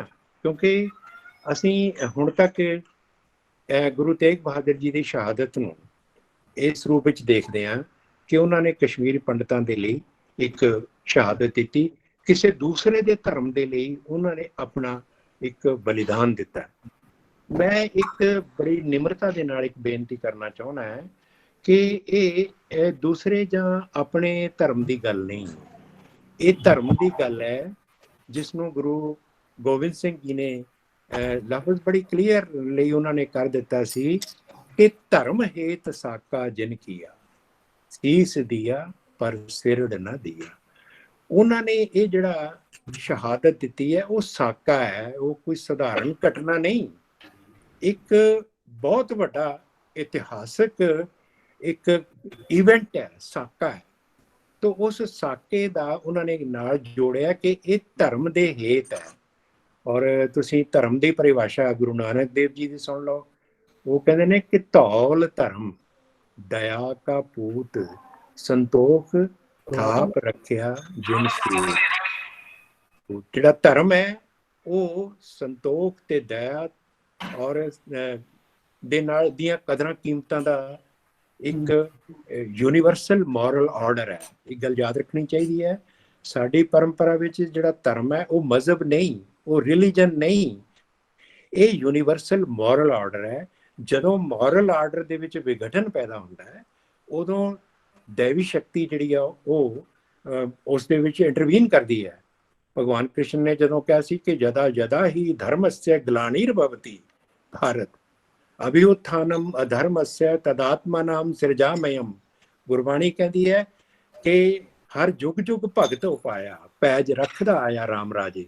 तो ये ਜਿਹੜਾ ਗੁਰੂ ਤੇਗ ਬਹਾਦਰ ਜੀ ਦੀ ਸ਼ਹਾਦਤ ਦਾ ਇੱਕ ਪੱਖ ਹੈ, ਇਹ ਕਿ ਧਰਮ ਦੇ ਹੇਤ ਵਿੱਚ ਹੈ, ਧਰਮ ਦੀ ਰੱਖਿਆ ਦੇ ਲਈ ਹੈ, ਉਸ ਯੂਨੀਵਰਸਲ ਮੋਰਲ ਆਰਡਰ, ਉਸ ਨੈਤਿਕ ਵਿਧਾਨ ਦੀ ਰੱਖਿਆ ਦੇ ਲਈ ਇੱਕ ਸੁਪਰੀਮ ਸੈਕਰੀਫਾਈਸ ਹੈ, ਜਿਹੜੀ ਕਿ ਮਾਨਵਤਾ ਦੀ ਵਿਸ਼ੇਸ਼ ਦੇਣ ਹੈ। ਜਿਹੜੀ ਨੈਤਿਕਤਾ ਹੈ ਉਹ ਕੋਈ ਕਿਸੇ ਇੱਕ ਮਤ ਦੀ ਨਹੀਂ ਹੁੰਦੀ, ਕਿਸੇ ਇੱਕ ਮਜ਼ਹਬ ਦੀ ਨਹੀਂ ਹੁੰਦੀ, ਉਹ ਯੂਨੀਵਰਸਲ ਹੈ। ਉਹ ਸਮੁੱਚੀ ਮਾਨਵਤਾ ਜੇ ਉਹਨਾਂ ਨੈਤਿਕ ਕਦਰਾਂ ਕੀਮਤਾਂ ਦੇ ਉੱਪਰ ਚੱਲੇਗੀ ਤੇ ਸਮਾਜ ਸੰਤੁਲਨ ਪੈਦਾ ਹੁੰਦਾ। ਹੁਣ ਤੁਸੀਂ ਦੇਖੋ ਗੁਰੂ ਨਾਨਕ ਦੇਵ ਜੀ ਨੇ ਧੌਲ ਕਿਹਾ ਸੀ ਧਰਮ ਨੂੰ, ਇਹ ਜਿਹੜਾ ਧਰਮ ਹੈ ਉਹਦੇ ਉੱਪਰ ਤਾਂ ਦੁਨੀਆ ਟਿਕੀ ਹੋਈ ਹੈ, ਤੇ ਟਿਕੀ ਹੋਈ ਦੋ ਕਦਰਾਂ ਕੀਮਤਾਂ ਨੇ, ਇੱਕ ਦਇਆ ਕਾ ਪੂਤ ਤੇ ਸੰਤੋਖ। ਦਇਆ ਅਸੀਂ ਦੂਸਰਿਆਂ ਦੇ ਉੱਪਰ ਕਰਦੇ ਹਾਂ ਤੇ ਸੰਤੋਖ ਅਸੀਂ ਆਪਣੇ ਆਪ ਦੇ ਉੱਪਰ ਸੰਜਮ ਲਾ ਕੇ ਕਰਦੇ ਹਾਂ। ਇਹੀ ਧਰਮ ਦਾ ਸੰਕਲਪ ਹੈ। ਜਿਹੜੀ ਗੱਲ ਮੈਂ ਹੋਰ ਜਿਹੜੀ ਮੁੱਖ ਗੱਲ ਮੈਂ ਲਿਆਉਣਾ ਚਾਹੁੰਦਾ ਸੀ ਉਹ ਇਸ ਸ਼ਹਾਦਤ ਦਾ ਇੱਕ ਦੂਸਰਾ ਯੂਨੀਵਰਸਲ ਪੱਖ ਵੀ ਹੈ, ਜਿਹਨੂੰ ਅਸੀਂ ਆਮ ਤੌਰ ਤੇ ਕਹਿੰਦੇ ਕਿ ਇਹ ਇੱਕ ਮਾਨਵ ਅਧਿਕਾਰਾਂ ਦੀ ਰੱਖਿਆ ਦੇ ਲਈ ਇਹ ਜਿਹੜਾ ਬਲੀਦਾਨ ਹੈ, ਸੁਪਰੀਮ ਸੈਕਰੀਫਾਈਸ ਹੈ, ਇਹ ਉਸ ਦਾ ਸਿੰਬੋਲਿਕ ਮੀਨਿੰਗ ਇਹ ਹੈ ਕਿ ਇੱਕ ਹਰ ਵਿਅਕਤੀ ਦਾ, ਹਰ ਧਰਮ ਅਵਲੰਬੀ ਦਾ, ਉਸ ਦਾ ਇੱਕ ਆਪਣਾ ਆਸਥਾ ਦਾ ਇੱਕ ਉਹਨਾਂ ਦੀ ਵਿਸ਼ਵਾਸ ਆਸਥਾ ਹੁੰਦੀ ਹੈ, ਤੇ ਉਸ ਵਿਸ਼ਵਾਸ ਆਸਥਾ ਦਾ ਦਮਨ ਕਰਨਾ, ਉਸ ਨੂੰ ਖਤਮ ਕਰਨ ਅਧਿਕਾਰ ਕਿਸੇ ਕੋਲ ਨਹੀਂ, ਸਾਡੇ ਕੋਲ ਵੀ ਨਹੀਂ। ਤੇ ਇਹ ਮੈਨੂੰ ਲੱਗਦਾ ਹੈ ਕਿ ਹੁਣ ਤੁਸੀਂ ਦੇਖੋ ਇੱਕ ਵਿਡੰਬਨਾ ਇਹ ਹੈ, ਗੁਰੂ ਅਰਜਨ ਦੇਵ ਜੀ ਦੀ ਸ਼ਹਾਦਤ ਤੋਂ ਗੱਲ ਸ਼ੁਰੂ ਹੁੰਦੀ ਹੈ ਤੇ ਗੁਰੂ ਅਰਜਨ ਦੇਵ ਜੀ ਨੂੰ ਸ਼ਹੀਦ ਜਿਹਨੂੰ ਕੀਤਾ ਜਾ ਰਿਹਾ ਉਹਨਾਂ ਦਾ ਦੂਸਰੇ ਦੇ ਪ੍ਰਤੀ ਐਟੀਟਿਊਡ ਕੀ ਹੈ? ਉਹ ਕਹਿੰਦੇ ਨੇ ਕਿ ਨਾ ਕੋਈ ਮੇਰਾ ਦੁਸ਼ਮਣ ਰਿਹਾ, ਨਾ ਹਮ ਕਿਸਕੇ ਬੈਰਾਈ, ਬ੍ਰਹਮ ਪਸਾਰਿਓ ਭੀਤਰ, ਸਤਿਗੁਰ ਤੇ ਸੋਝੀ ਪਾਈ, ਸਭ ਕੋ ਮੀਤ ਹਮ ਆਪਨ ਕੀਨਾ, ਹਮ ਸਭਨਾ ਕੇ ਸਾਜਨ।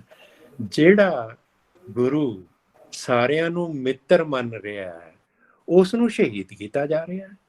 ਇਹ ਰਿਲੀਜੀਅਸ ਇਨਟੋਲਰੈਂਸ ਦੀ ਇੱਕ ਬਿਲਕੁਲ ਨਾਕਾਬਲੇ ਮਾਫੀ ਇੱਕ ਘਟਨਾ ਹੈ। ਇਸ ਕਰਕੇ ਜਿਹੜੇ ਦੁਨੀਆ ਦੇ ਵਿੱਚ ਅੱਜ ਜਿਹੜਾ clash of civilisations, clash of cultures ਦੀ ਜਿਹੜੀ ਗੱਲ ਹੁੰਦੀ ਹੈ, ਉਹ ਸਾਨੂੰ ਗੁਰੂਆਂ ਦੇ ਸੰਦੇਸ਼ ਤੋਂ ਸਿੱਖਣ ਦੇ ਲਈ ਇਹ ਪ੍ਰੇਰਨਾ ਕਰਦੀ ਹੈ ਕਿ ਅੱਜ ਜੇ ਮਾਨਵਤਾ ਨੂੰ ਇੱਕ ਪੀਸਫੁਲ ਕੋਐਗਜ਼ਿਸਟੈਂਸ ਦੇ ਵਿੱਚ ਰਹਿਣਾ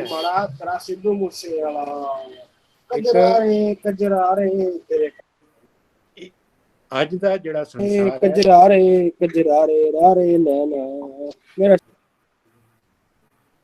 ਡਿਸਟਰਬੈਂਸ ਆ ਰਹੀ ਸੀ। ਮੈਂ ਇੱਕ ਬੇਨਤੀ ਇਹ ਕਰਨਾ ਚਾਹੁੰਦਾ ਕਿ ਅੱਜ ਦੇ ਇਸ ਮਲਟੀ ਰਿਲੀਜੀਅਸ, ਮਲਟੀ ਕਲਚਰ ਤੇ ਪਲੂਰਲ ਜਿਹੜਾ ਸੰਸਾਰ ਹੈ, ਮਾਨਵਤਾ ਜਿਹਦੇ ਵਿੱਚ ਵੰਨ ਸੁਵੰਨਤਾਵਾਂ ਨੇ, ਧਰਮਾਂ ਦੀਆਂ, ਮਜ਼ਹਬਾਂ ਦੀਆਂ, ਇਸ ਦੇ ਵਿੱਚ ਰਹਿਣ ਦਾ ਸਲੀਕਾ ਸਾਨੂੰ ਸਾਰਿਆਂ ਨੂੰ ਸਿੱਖਣਾ ਪੈਣਾ।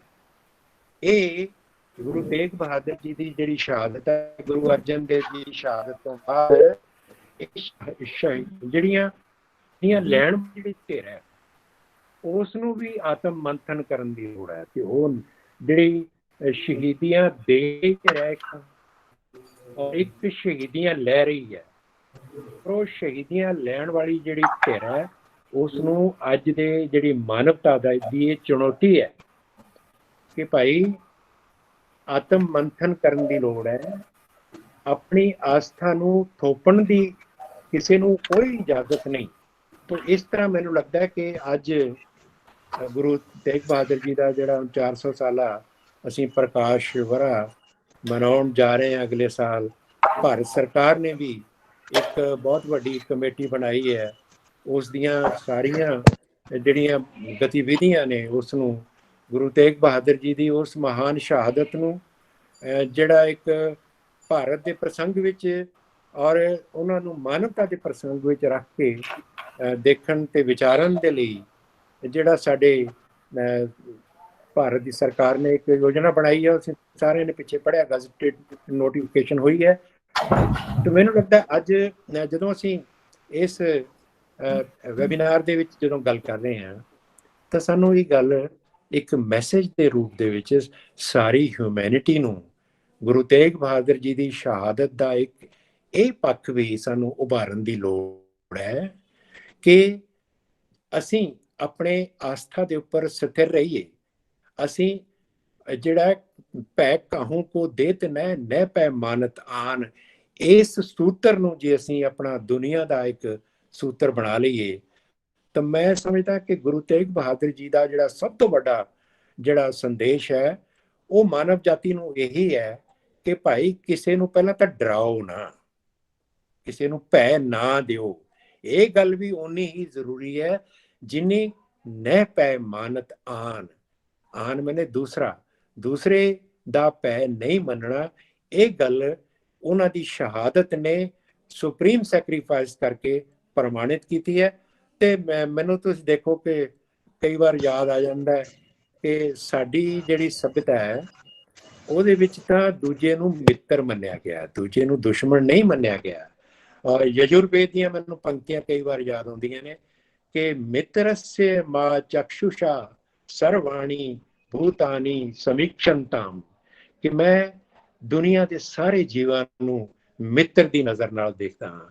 ਤੇ ਗੁਰੂ ਨਾਨਕ ਦੇਵ ਤਾਂ ਕਹਿੰਦੇ ਨੇ ਕਿ ਦੂਜਾ ਕੌਣ, ਕਹਾਂ ਨਹੀਂ ਕੋਈ, ਏਕਸ ਤੇ ਸਭ ਓਪਤ ਹੋਈ।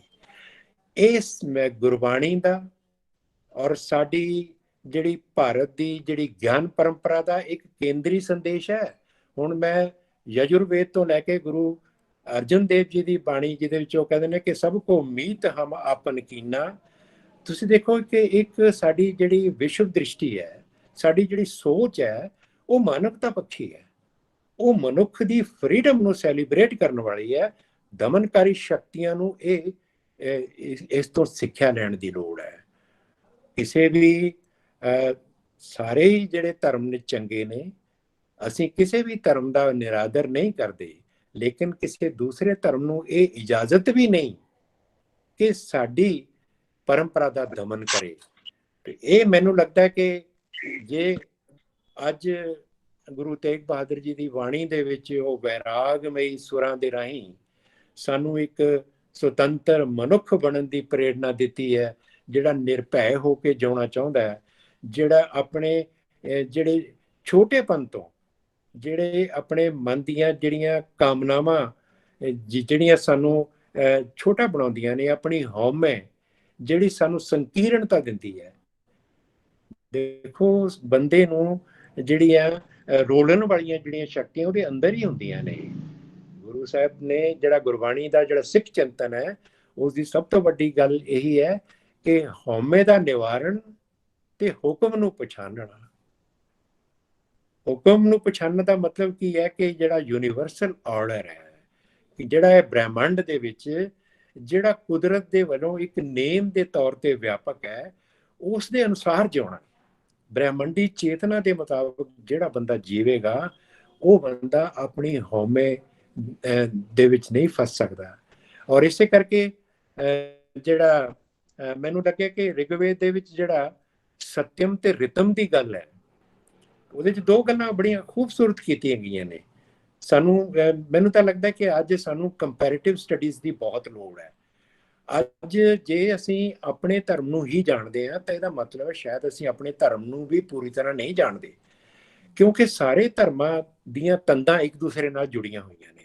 ਔਰ ਸਾਡੇ ਖਾਸ ਤੌਰ ਤੇ ਭਾਰਤੀ ਧਰਮਾਂ ਦੇ ਵਿੱਚ ਤਾਂ ਇੱਕ ਬੁਨਿਆਦੀ ਅਧਿਆਤਮਕ ਸਾਂਝ ਹੈ। ਤਾਂ ਮੈਂ ਕਹਿ ਰਿਹਾ ਸੀ ਕਿ ਦੇਖੋ ਗੁਰੂ ਨਾਨਕ ਦੇਵ ਜੀ ਨੇ ਦੋ ਸ਼ਬਦ ਦਿੱਤੇ ਨੇ, ਇੱਕ ਹੈਗਾ ਸੱਚ ਤੇ ਦੂਜਾ ਹੁਕਮ। ਮੈਂ ਤਾਂ 50 ਸਾਲ ਤੋਂ ਬਾਣੀ ਪੜ੍ਹਦਾ ਤੇ ਮੈਨੂੰ ਸ਼ਾਸਤਰਾਂ ਦੀ ਗੱਲ ਯਾਦ ਆਉਂਦੀ ਹੈ, ਤੇ ਸ਼ਾਸਤਰ ਪੜ੍ਹਦਾ ਗੁਰਬਾਣੀ ਯਾਦ ਆਉਂਦੀ ਹੈ। ਤੇ ਮੈਨੂੰ ਲੱਗਿਆ ਕਿ ਰਿਗਵੇਦ ਦੇ ਵਿੱਚ ਇਹੋ ਹੀ ਗੱਲ ਆਪਣੇ ਅੰਦਾਜ਼ ਵਿੱਚ ਕਹੀ ਗਈ ਸੀ ਕਿ ਇੱਕ ਹੈਗਾ ਯੂਨੀਵਰਸਲ ਕਾਸਮਿਕ ਆਰਡਰ, ਇੱਕ ਉਹ ਵਿਧਾਨ ਜਿਹਨੂੰ ਅਸੀਂ ਰਿਤਮ ਕਹਿੰਦੇ ਹਾਂ। ਰਿਤ ਜਿਵੇਂ ਰੁੱਤਾਂ ਹੁੰਦੀਆਂ ਨੇ, ਧਰਮ ਦੀ ਪਰਿਭਾਸ਼ਾ ਰਾਤੀ ਰੁੱਤੀ ਥਿੱਤੀ ਵਾਰ ਪੌਣ ਪਾਣੀ ਅਗਨੀ ਪਾਤਾਲ ਤਿਸ ਵਿੱਚ ਧਰਤੀ ਥਾਪ ਰੱਖੀ ਧਰਮਸਾਲ। ਤੁਸੀਂ ਦੇਖੋ ਕਿ ਉਹ ਰਿਤ ਜਿਹੜਾ ਨਾ ਉਹ ਧਰਮ ਦੇ ਸੰਕਲਪ ਵਿੱਚ ਬਦਲ ਜਾਂਦਾ ਹੈ। ਇੱਕ ਖੂਬਸੂਰਤ ਸਾਡੀ ਇੱਕ ਬਹੁਤ ਵਿਆਪਕ ਕਿਸਮ ਦੀ ਗਿਆਨ ਪਰੰਪਰਾ ਹੈ ਜਿਹੜੀ ਸਪਤ ਸਿੰਧੂ ਤੋਂ ਪ੍ਰਵਾਹਿਤ ਹੁੰਦੀ ਹੈ, ਰਿਗਵੇਦ ਤੋਂ ਪ੍ਰਵਾਹਿਤ ਹੁੰਦੀ ਹੈ, ਤੇ ਗੁਰੂ ਗ੍ਰੰਥ ਸਾਹਿਬ ਦੇ ਮਹਾਗ੍ਰੰਥ ਦੇ ਵਿੱਚ ਆ ਕੇ ਉਹ ਇੱਕ ਬਹੁਤ ਪ੍ਰਫੁੱਲਤ ਰੂਪ ਵਿੱਚ ਉਜਾਗਰ ਹੁੰਦੀ ਹੈ। ਮੈਨੂੰ ਤਾਂ ਲੱਗਦਾ ਹੈ ਕਿ ਬਹੁਤ ਸੈਲੀਬ੍ਰੇਟ ਕਰਨ ਵਾਲੀ ਗੱਲ ਹੈ।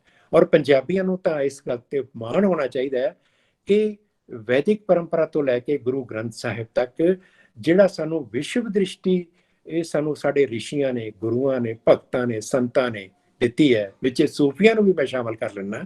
ਉਹਨਾਂ ਦ੍ਰਿਸ਼ਟੀਆਂ ਨੂੰ ਲੈ ਕੇ ਜਦੋਂ ਅਸੀਂ ਆਪਣੇ ਵਿਰਸੇ ਨੂੰ ਦੇਖਾਂਗੇ, ਉਹ ਫਿਰ ਅਸੀਂ ਉਹਦਾ ਜਿਹੜਾ ਵਾਸਤਵਿਕ ਅਰਥ ਹੈ ਉਹਨੂੰ ਗ੍ਰਹਿਣ ਕਰ ਸਕਦੇ ਹਾਂ।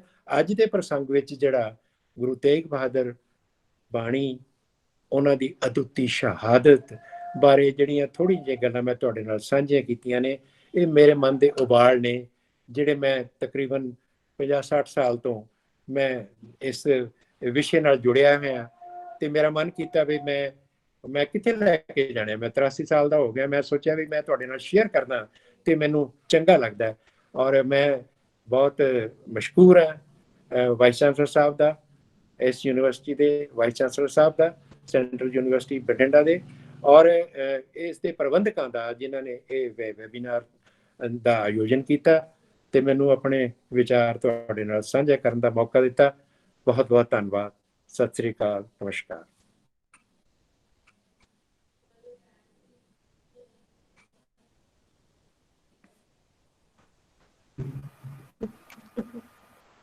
बहुत बहुत धन्यवाद प्रोफेसर साहब, प्रोफेसर जगवीर सिंह जी। अज एक बारी फिर तो सानू इस वैबीनार विच तुहाडे कोलों सिर्फ पंजाब दे प्रसंग विच ही नहीं सगों समुचे भारती दर्शन शास्त्र दे प्रसंग दे विच जो तुसी समन्वय दा सानू सूत्र दिता है उस दे लई तुहाडा बहुत बहुत धन्नवाद। हुण मैं ऑनरेबल वाइस चांसलर सर नूं निवेदन करदी हां कि वो अपने रेजिडेंशियल रिमार्क्स साडे नाल सांझे करन।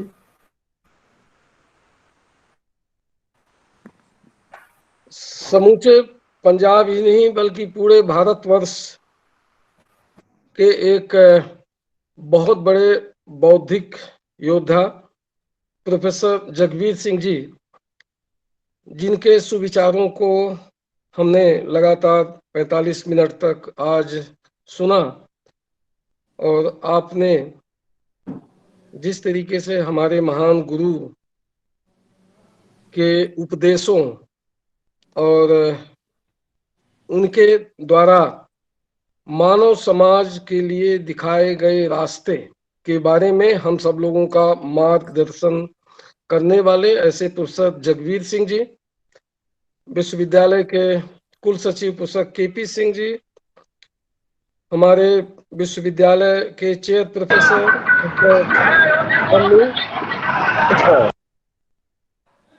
Professor Busurika, professor Garg, professor Baba, professor Munshi,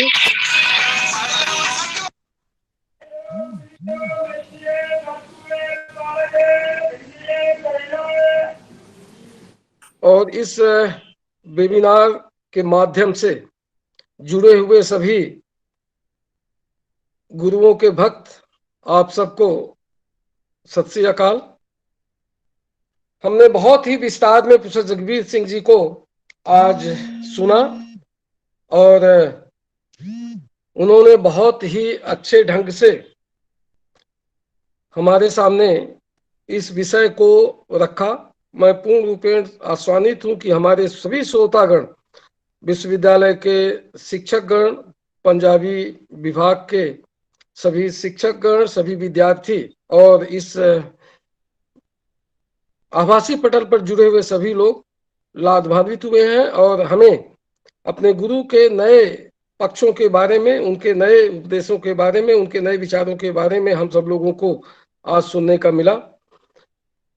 हम यदि अपने सभी गुरुओं को वाणियों को सुने, उनके द्वारा दिए गए उपदेशों को सुने, तो हमें सबसे पहले एक बहुत ही मूल बात हमारे जहन में आती है, हमारे सोच में आती है। वो ये है कि सभी 10 गुरुओं ने पूरे विश्व के मानव समाज को, जिसको हम बोलते हैं यूनिवर्सल वननेस के रास्ते में चलने का उपदेश दिया। और सभी जितना अभी तक मैंने अध्ययन किया है, हालांकि मेरा अध्ययन बहुत कम है, लेकिन मैं सभी पूरा अध्ययन करना चाहता हूं, क्योंकि मुझे यहाँ 5 वर्ष तक इस विश्वविद्यालय में और इस प्रांत में रहने का सौभाग्य प्राप्त हुआ है। तो यहाँ इस पंजाब की महान मिट्टी के जो गुरु हुए हैं, जो दर्शन हमें दे के गए हैं मानव समाज के विकास के लिए, मानव समाज के हित के लिए और मानव सभ्यता की निरंतरता को सिद्ध करने के लिए और निरंतरता को सार्थक, मानव सभ्यता को सार्थक बनाने के लिए जो उपदेश हमारे ग्रंथों में उपलब्ध हैं, उन्हें हम उन सब की हमें जानकारी होनी चाहिए। क्योंकि आज जिस तरीके से हमारा मानव समाज केवल भारतवर्ष में ही नहीं, और हमारे गुरु केवल भारतवर्ष के मानव समाज को ही एकत्रित करने के लिए नहीं, उनको इकट्ठा करने के लिए नहीं, उनको सद्मार्ग में चलने के लिए नहीं पड़ी, बल्कि पूरे विश्व की मानव सभ्यता को एक सूत्र में पिरोए रखने के लिए जो उन्होंने उपदेश दिया है, वो पूरे विश्व के लिए सार्थक है, पूरे विश्व के लिए रिलीवेंट है। इसलिए हमारे विश्वविद्यालय में हमारे देश के विभिन्न प्रांतों से जो विद्यार्थी गण हैं, जो शिक्षक गण हैं, और साथ में विदेशों से भी जो विद्यार्थी हैं, उन सबको हमारे गुरुओं का उपदेश जानना अति आवश्यक है।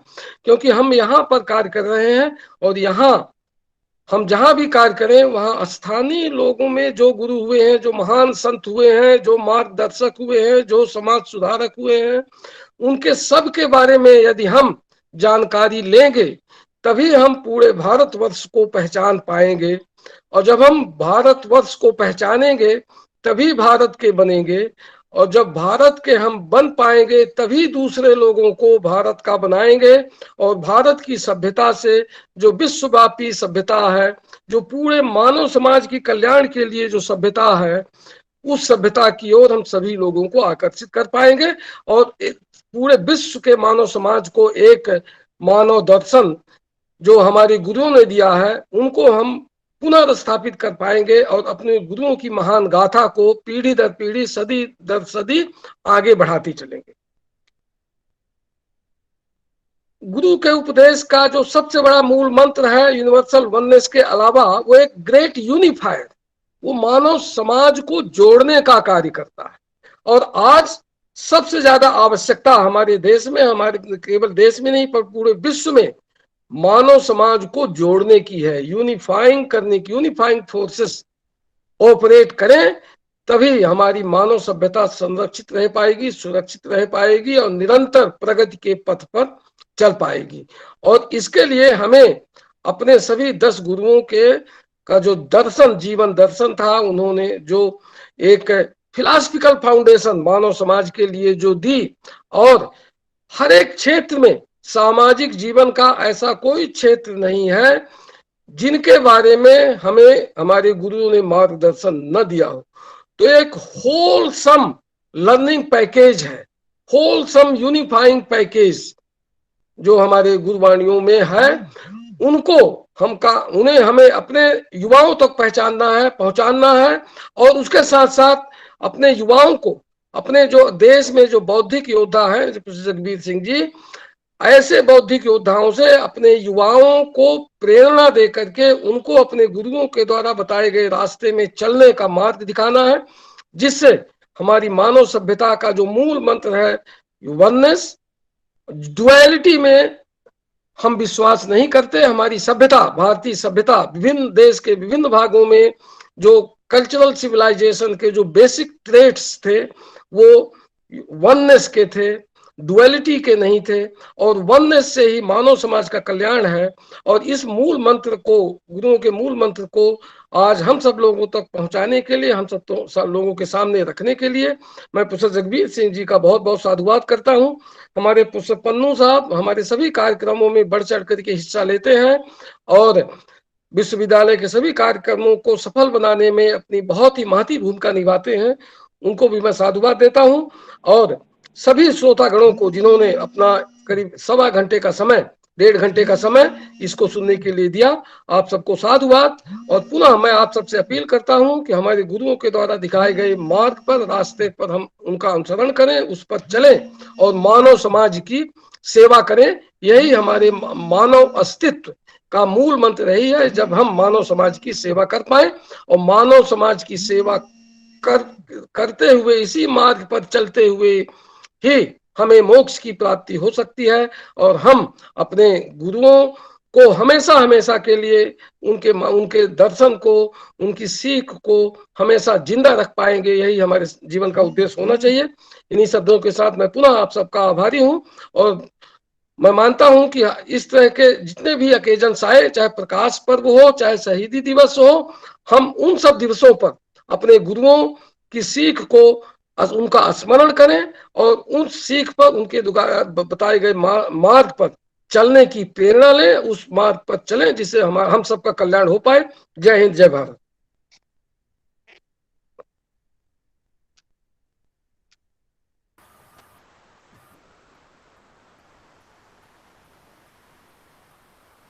जी, बहुत बहुत धन्यवाद प्रोफेसर साहब, vice chancellor sir.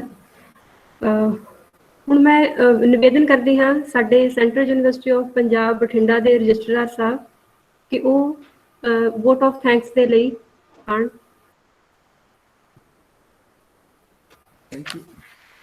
सत्कारयोग vice chancellor साहब professor R P Tiwari ji, ਅੱਜ ਦੇ ਵਿਸ਼ੇਸ਼ ਮਹਿਮਾਨ ਪ੍ਰੋਫੈਸਰ ਜਗਬੀਰ ਸਿੰਘ ਜੀ, ਪ੍ਰੋਫੈਸਰ ਵਿਨੋਦ ਕੁਮਾਰ ਗਰਗ ਜੀ, ਪ੍ਰੋਫੈਸਰ ਬਸਰੂਕਾ ਜੀ, ਪ੍ਰੋਫੈਸਰ ਹਰਪਾਲ ਸਿੰਘ ਪੰਨੂ ਜੀ, ਅਧਿਆਪਕ ਸਾਹਿਬਾਨ, ਸਟਾਫ ਮੈਂਬਰ ਅਤੇ ਮੇਰੇ ਪਿਆਰੇ ਵਿਦਿਆਰਥੀਓ, ਤੁਸੀਂ ਸਾਰੇ ਜਾਣਦੇ ਹੋ ਕਿ ਅਸੀਂ ਅਗਲੇ ਸਾਲ ਸ਼੍ਰੀ ਗੁਰੂ ਤੇਗ ਬਹਾਦਰ ਸਾਹਿਬ ਜੀ ਦਾ 400 ਸਾਲਾ ਪ੍ਰਕਾਸ਼ ਪੁਰਬ ਮਨਾਉਣ ਜਾ ਰਹੇ ਹਾਂ।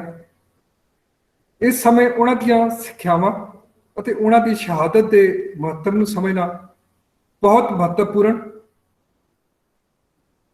ਹੈ ਤੇ ਅੱਜ ਦਾ ਇਹ ਵੈਬੀਨਾਰ ਇਸੇ ਦਿਸ਼ਾ ਵਿੱਚ ਇੱਕ ਉਪਰਾਲਾ ਸੀ, ਜਿਸ ਤਹਿਤ ਅਸੀਂ ਹਿੰਦੀ ਚਾਦਰ ਗੁਰੂ ਤੇਗ ਬਹਾਦਰ ਜੀ ਬਾਰੇ ਮਹੱਤਵਪੂਰਨ ਅੰਤਰਦ੍ਰਿਸ਼ਟੀਆਂ ਗ੍ਰਹਿਣ ਕੀਤੀਆਂ।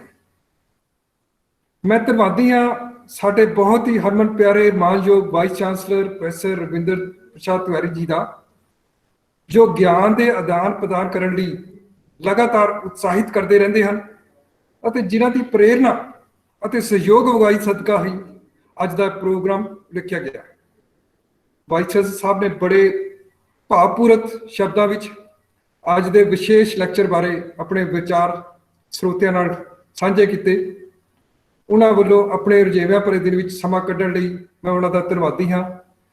ਮੈਂ ਇਹ ਵੀ ਧੰਨਵਾਦ ਕਰਦਾ ਕਿ ਉਹਨਾਂ ਨੇ ਸਾਨੂੰ ਇਹ ਵੀ ਦਿਸ਼ਾ ਦਿੱਤੀ ਹੈ ਕਿ ਆਉਣ ਵਾਲੇ ਜਿੰਨੇ ਵੀ ਗੁਰਪੁਰਬ ਜਾਂ ਸ਼ਹਾਦਤ ਦਿਨ 'ਤੇ ਉਹਨਾਂ 'ਤੇ ਅਸੀਂ ਇੱਦਾਂ ਦੇ ਵੈਬੀਨਾਰ ਕਰਾਉਂਦੇ ਰਹਾਂਗੇ ਅਤੇ ਅਸੀਂ ਇਸ ਗੱਲ ਦਾ ਭਰੋਸਾ ਵੀ ਦਿਵਾਉਂਦੇ ਹਾਂ ਉਹਨਾਂ ਨੂੰ ਕਿ ਅਸੀਂ ਇਸੇ ਤਰ੍ਹਾਂ ਕਰਦੇ ਰਹਾਂਗੇ। ਇਸ ਮੌਕੇ 'ਤੇ ਮੈਂ ਸਾਡੇ ਅੱਜ ਦੇ ਮਾਹਿਰ ਵਿਦਵਾਨ ਡਾਕਟਰ ਜਗਬੀਰ ਸਿੰਘ, ਸਾਬਕਾ ਪ੍ਰੋਫੈਸਰ ਅਤੇ ਮੁਖੀ ਪੰਜਾਬੀ ਵਿਭਾਗ, ਦਿੱਲੀ ਯੂਨੀਵਰਸਿਟੀ ਦਾ ਰਸਮੀ ਰੂਪ ਵਿੱਚ ਧੰਨਵਾਦ ਕਰਨਾ ਚਾਹਾਂਗਾ, ਜਿਨ੍ਹਾਂ ਨੇ ਆਪਣੇ ਮਹੱਤਵਪੂਰਨ ਭਾਸ਼ਣ ਰਾਹੀਂ ਨਾ ਸਿਰਫ ਸਾਨੂੰ ਗੁਰੂ ਤੇਗ ਬਹਾਦਰ ਜੀ ਸਾਹਿਬ ਜੀ ਦੀ ਬਾਣੀ ਅਤੇ ਉਹਨਾਂ ਦੇ ਸਿੱਖਿਆਵਾਂ ਨਾਲ ਜੋੜਿਆ, ਸਗੋਂ ਭਾਰਤੀ ਦਰਸ਼ਨ ਅਤੇ ਪਰੰਪਰਾ ਦੇ ਵਿਸ਼ਾਲ ਪਰਿਪੇਖ ਵਿੱਚ ਗੁਰੂ ਤੇਗ ਬਹਾਦਰ ਜੀ ਦੇ ਜੀਵਨ ਅਤੇ ਕਾਰਜ ਨੂੰ ਸਮਝਣ ਵਿੱਚ ਮਦਦ ਕੀਤੀ ਹੈ।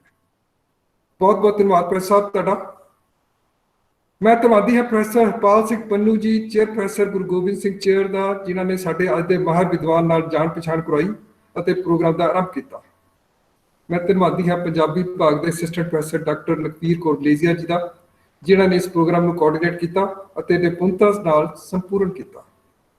ਮੈਂ ਧੰਨਵਾਦੀ ਹਾਂ ਇਸ ਪ੍ਰੋਗਰਾਮ ਵਿੱਚ ਹਿੱਸਾ ਲੈਣ ਵਾਲੇ ਸਮੂਹ ਵਿਦਿਆਰਥੀਆਂ, ਅਧਿਆਪਕਾਂ ਅਤੇ ਹੋਰ ਵਿਦਵਾਨ ਸਰੋਤਿਆਂ ਦਾ, ਜਿਨ੍ਹਾਂ ਦੀ ਸਰਗਰਮ ਸ਼ਮੂਲੀਅਤ ਨਾਲ ਹਿੰਦ ਦੀ ਚਾਦਰ ਗੁਰੂ ਤੇਗ ਬਹਾਦਰ ਜੀ ਬਾਰੇ ਅੱਜ ਦਾ ਇਹ ਵੈਬੀਨਾਰ ਸਾਰਥਕ ਹੋਇਆ। ਇੱਕ ਵਾਰ ਫਿਰ ਆਪ ਸਭ ਜੀ ਦਾ ਬਹੁਤ ਬਹੁਤ ਧੰਨਵਾਦ। ਜੈ ਹਿੰਦ, ਜੈ Bharat.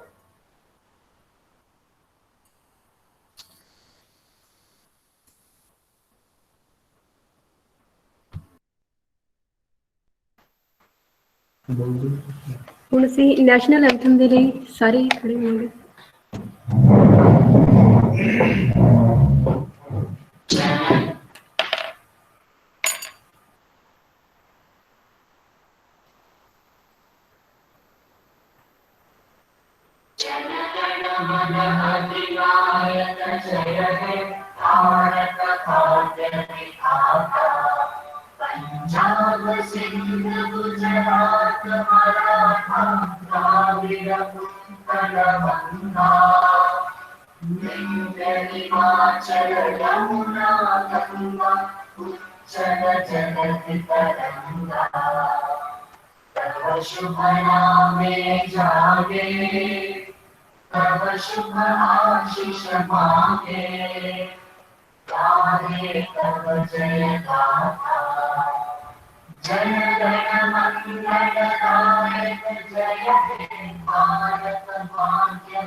Sir thank you so much. ਧੰਨਵਾਦ ਸਾਰਿਆਂ ਦਾ ਜਿਨ੍ਹਾਂ ਸਾਡੇ ਨਾਲ ਜੁਆਇਨ ਹੋਏ ਨੇ। Thank you sir, thank you so much. Thank you.